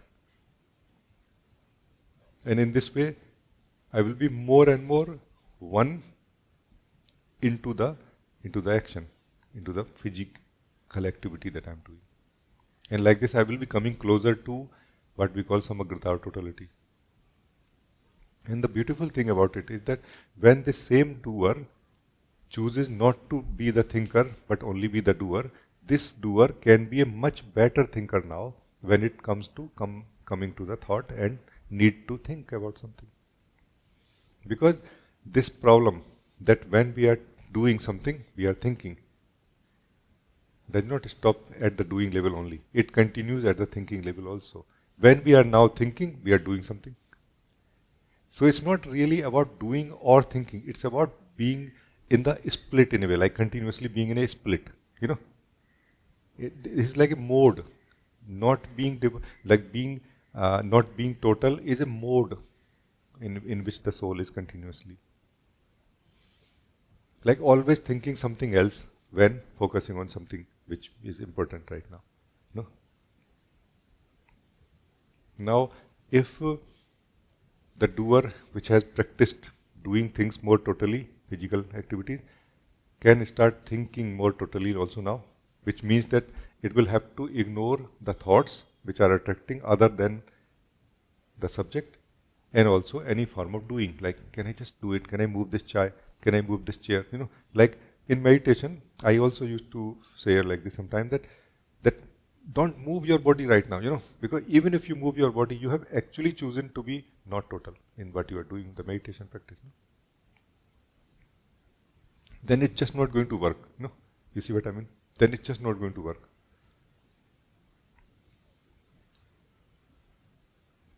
So when you are thinking, less thinking, meaning more focused on the subject and not like it's just an internal habit that develops in a way. And this internal habit in a way is as if making you free from being a person and into the soul more and more. The more total we can be for a prolonged period, the more we are living as a soul that time. Not living as a person. Person simply means divided. 1, 2, 3, 4, 5 things continuously. And we don't realize as a person that person state lives on being divided. It's not that, because in the person state many things look so important right now that no, all of them have to be attended right now. That's a model in which the soul is living. You see what I mean? That's why this is a very fundamental choice that we make, a person or the soul, no? Like this. Now this thinker became more, more kind of concentrated, samagra thinker, total thinker. It will be able to think better and will be able to see the uselessness of all the thoughts. They just never give anything to you. Like absolutely they never give anything to us. The thinker is able to see this. Then when this thinker comes to the heart to meet this true joy, true happiness, again it will not be pulled. Like in the heart, in the true joy, in the true happiness, we don't have things to be chosen from. There's just one single thing, true happiness. But there are things like in and out, like in the heart or in the mind back to, again, no, like this. And here also it will choose to relax. Like you, the experiencer, you, the same one who is experiencing the true joy, is the same one who was thinking, who was doing, no? You have learned your lesson at the level of doing, at the level of thinking. Now you are practicing you are exercising your power of totality now here in experiencing the true joy, true happiness. Now you will not be pulled by something. You may choose to come back to the mind for thinking something important that you find more important than living the true happiness. It is possible sometimes, no? That some life activity is calling you or like this maybe. But otherwise nothing can pull you now, no, from the true happiness, from your heart. Do you see my point? In the similar way, day will come in you, in your life, that you would choose to be completely, totally yourself in this moment. This being totally yourself in this moment, being totally in yourself in this moment is same as being self-aware. Not self-aware like trying to be, not self-aware like partially. No, fully self-aware, totally self-aware. This totally self-aware is what causes freedom, like a shift, like a change that happens, which is irreversible. Now things come and go. You are not coming and going anymore.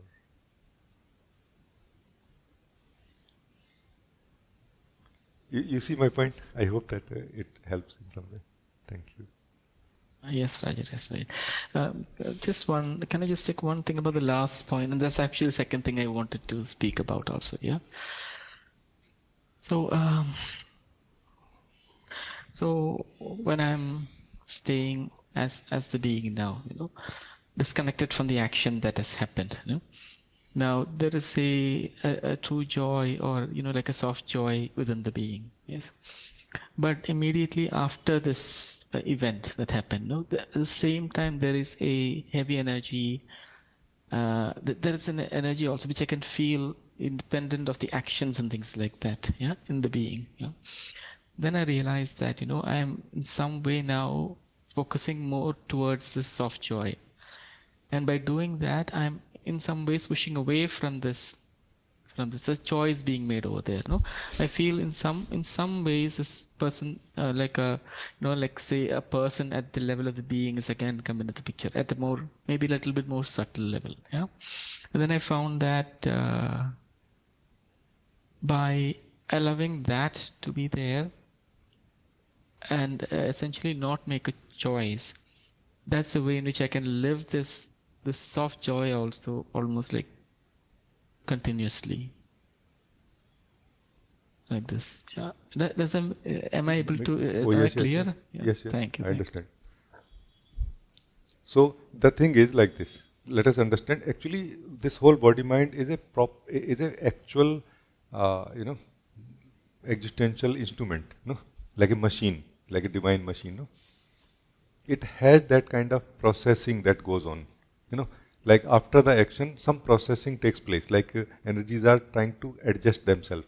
Like they are being put in the right boxes or right way, or certain, like something happened to the energy during this action, And this has to be reversed also in some way. Like they need to be brought back to their more natural state, or a state where they can support you in being more peaceful and energetic at the same time. So that processing, of course, continues. The whole key here is what you are taking. I think your approach is already very good. That you somehow, if don't choose to do anything here, because you choosing to do the action and you did it. Now don't do anything now. Otherwise, it will become another action, no? And if it become another action, then better do it well. Either do it totally or don't do it, no? This is the whole point. This is what defines the soul in a way. Like the soul is either doing totally or not doing. Soul is not trying to do. No. This trying to do is the way of the person, or trying to do is the way of the soul to remain as a person. Like unfinished business basically is the core of the person. Not leaving anything unfinished is the way of the soul. Okay. But it does not mean necessarily that when you the soul moved, let's say you the soul moved in a still lake and created ripples, that now you the soul has to move to remove the ripples. No, you can choose to just not do anything, and they will just subside by themselves, and the stillness of the lake will return without any effort. No? So that's why I'm saying your approach is correct.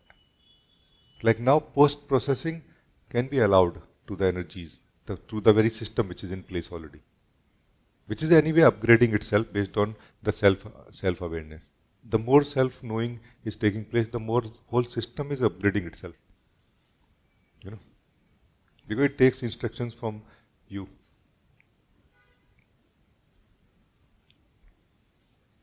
I hope that is understood. Yeah. Yes, Rajee, it's understood. Yeah. So for sure you will feel like, let's say in the evening you call it a day, like okay, I'm not going to do anything now. But between the evening and the night, you will still feel like going through some kind of change in the energy. Like in the evening it will be a lot of noise, a lot of movement happening, and then slowly slowing down and subsiding and becoming more calm, and isn't it? So it's natural. Very true, Rajee, very true. Yeah. And it feels, by allowing this to happen, somehow it's showing a bit of a contrast that the being is separate from this. Yeah?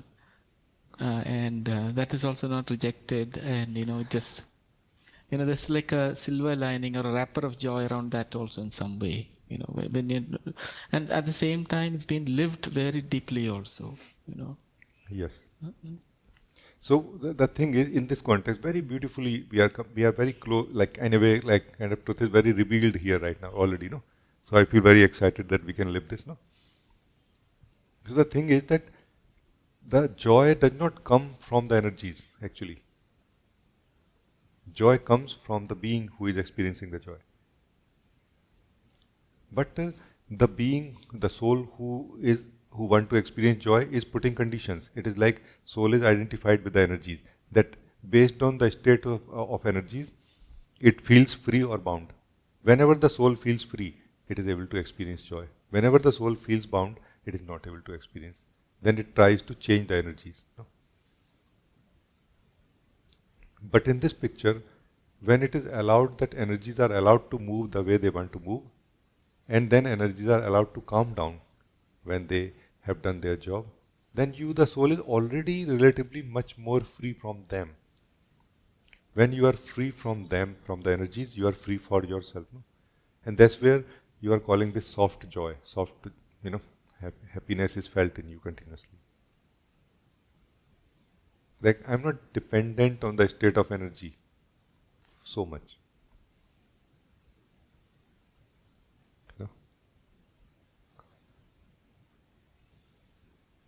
And this is the beautiful part of it, that your energies can play better now in your guidance, in your light of your being.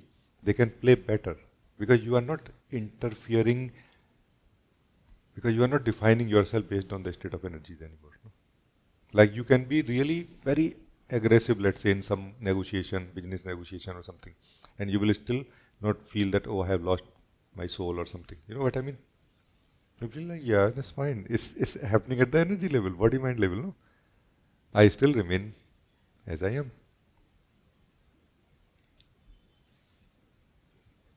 So it's very beautiful conversation. I'm very much, feeling joy to live this. No?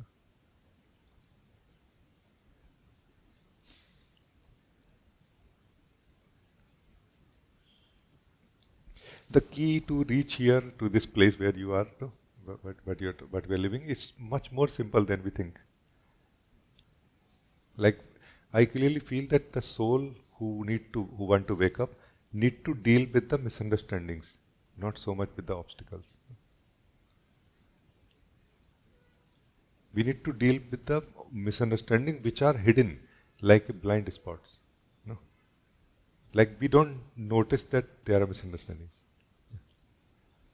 So awakening basically is like a round one of awakening is to realize that, oh my God, I have misunderstanding, I did not notice. Like we are living in a belief of knowledge. Whatever we know, we believe to be true. You know? You know what I mean? Like,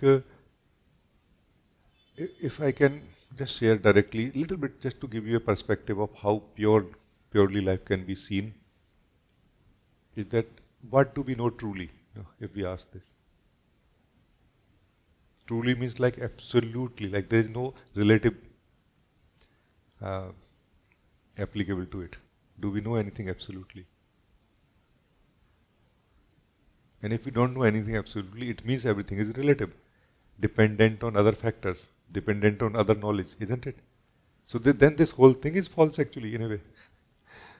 Like it cannot be absolutely true in a way. You know what I mean?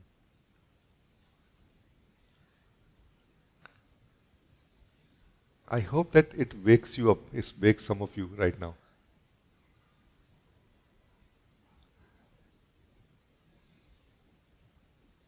So are you a person? Are you a soul? Or is it your belief that I am a soul or I am a person? And who are you when you are not believing anything about you? When you are not believing that I am a person, when you are not believing I am a soul, who are you right now? This is the point I'm trying to make. I'm trying to live this truth with you right now. Here you cannot avoid true happiness, which is our nature. And you don't know why you are happy. You just don't know why you are happy. Yeah, I don't know. Did you solve any problem? No. Like, do you know who you are? No, I don't know. Like, have you got enlightened or something? I don't know that. But why you are happy? I don't know. I'm just helplessly happy. Like you will feel that true happiness. This is true happiness. Like absolute happiness, not related to anything. No, this is that happiness. My friend, this is freedom. This is liberation. If I may say, this is enlightenment and beyond enlightenment. And it is just waiting for you right here every day, every satsang, every meeting we are having, and beyond, in before and after. It's just right here in waiting for you. Just ask yourself, what are you waiting for? You see?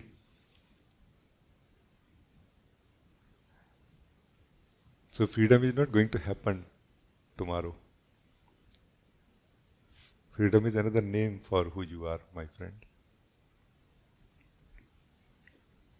It's just about something else.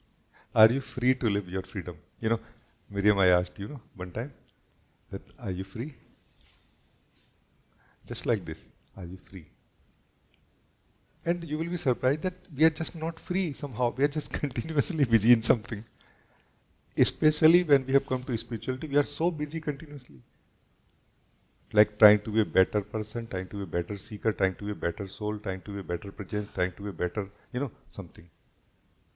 And never meeting what we are. And this meeting what we are is that supreme relaxation. That this is what is Anand, Anand, bliss. When the soul is meeting itself, this is bliss. This is Anand. And this soul when meeting itself, very naturally it finds that awareness which is effortlessly here. You know, this is chit, chit or consciousness. And so naturally and effortlessly, this soul which is falling into itself knows I am truth. This is Sat, Sat, Chit, Anand, like this. All of this is just right here, Where are you going? For what? You see my point? So I'm not really sharing many techniques and practices so that you can go somewhere, but so that you can come out here. Every one of us is this truth, this able to we can live this Sat Chit Anand right now, not tomorrow. But you need to be free for it. And if you need to do something for being free, don't call it like let's not make it like a new project now, out of project consisting misunderstanding that I am doing this sadhana, I am doing that sadhana, I am going there, I am going here. For what? Just for being free, no? No, we create new engagement out of effort which we are making to be free. Then we will never be free. You see what I mean? Clarity is very important. Stable understandings are essential. Otherwise, this life is going to be in the rounds only. First the round of practical life, personal life, then spiritual life. No, there will be no end of it. And the end can be right now. Right? This everything has ended actually for us here. Has it ended for you? This is my question. Or are you still busy in something? I'm not minding it. I'm not saying complaining about it or judging you or anything. No. I'm just highlighting something. Are you still doing something to reach somewhere, to become something, to get to somewhere? You see what I meant? What my point is?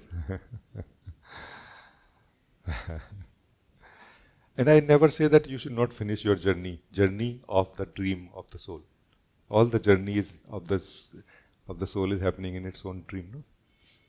Just finish it more consciously and faster, so that you can live this bliss, Sat Chit Ananda. No? You see, because after finishing all the journeys, soul comes just right here where it is. All the journeys, everybody, every soul finishes their journeys and then comes back here, where we are. No? This is what remains. It doesn't come and go. This soul that you are witnesses the body movements, mind movements, energy movement and breath. No? Effortlessly, this self is aware of all of it.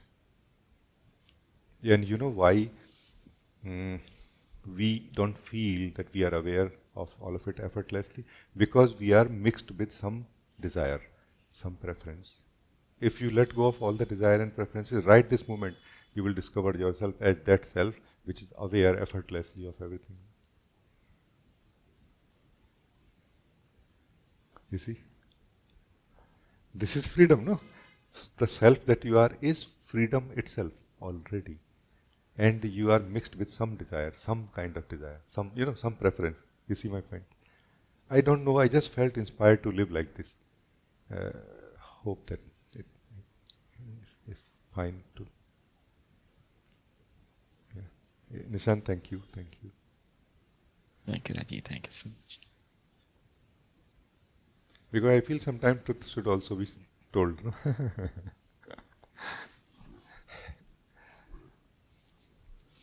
Manu, you want to say something? Then we end this meeting. No?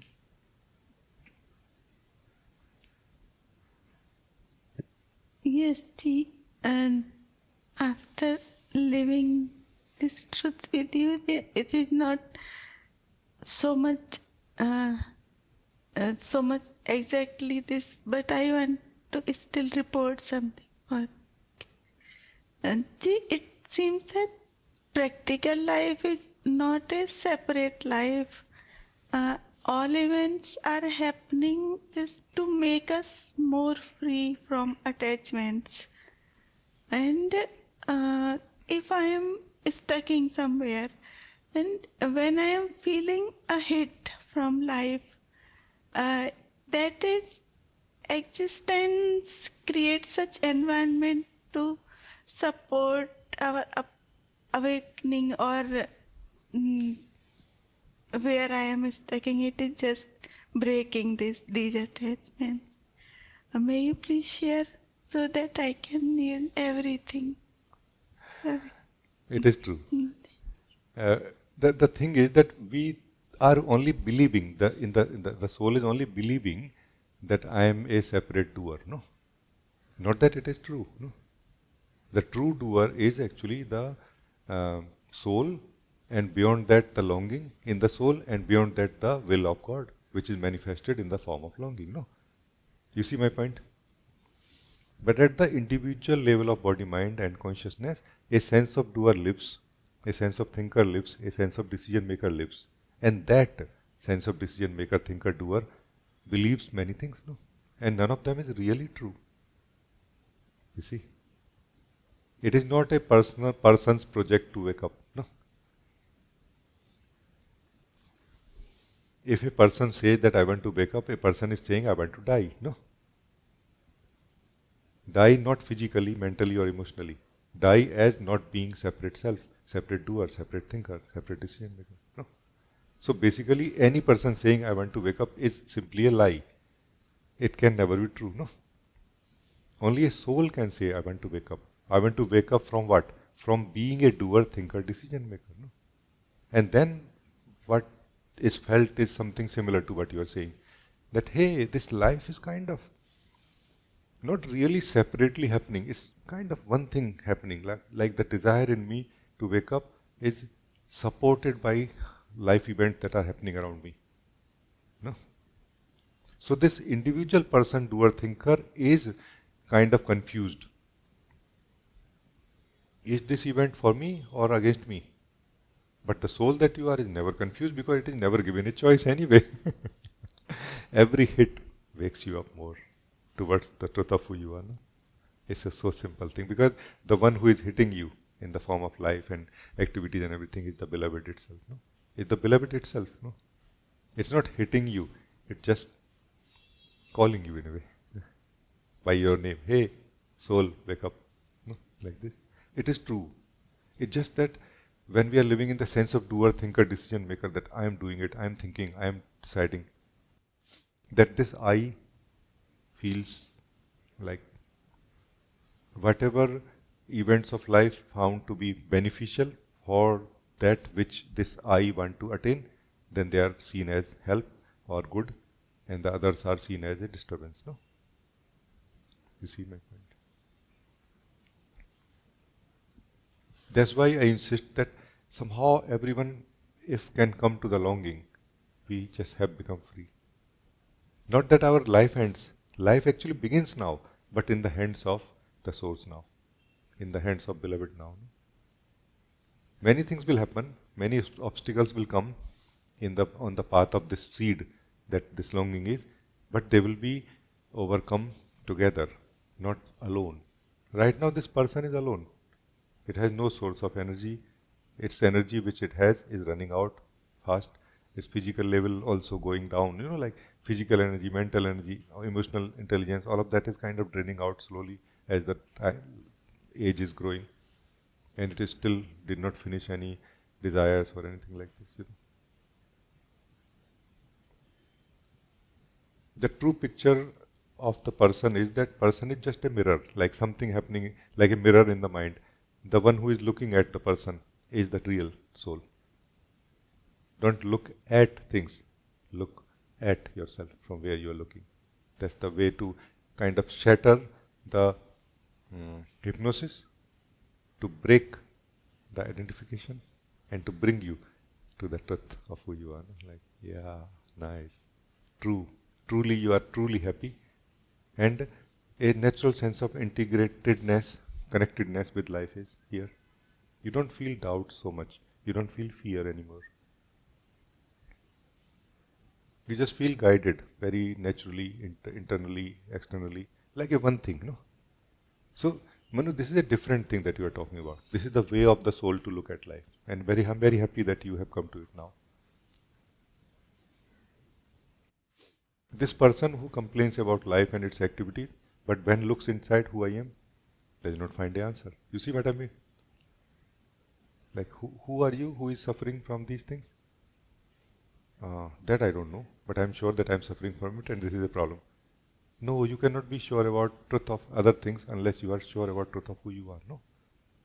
This is a thumb rule really, existential rule actually. But the person state does not accept it. It wants to continue believing everything else, but it doesn't want to go beyond the belief of who we are. No. So thank you, it's very, very good. Thank you so much for giving your light to this. It's so. Thank you. Very, very good. God bless you. Very nice. Thank you everyone for joining this meeting today. God may always bless you. This is the prayer in my heart right now, that every one of you come in touch with this longing which is in your heart and your being, so that even if you still experience separation from God as a separate soul, yet you are never experiencing any suffering. Suffering will end here now, forever. This is a very deep prayer in my heart right now, because how beautiful this life is when you are living from this true happiness. You cannot imagine, and I just cannot contain the beauty, the joy of it, that I feel I really am praying right now. Everything of my being is praying for you, that you come in touch with your soul, with your longing in such a way that you never separate from God and you never get confused. You just rejoice, you just play like a children of God in the garden of God, surrounded, supported, and taken care of by God. Always secured, free from fear, free from suffering. Thank you.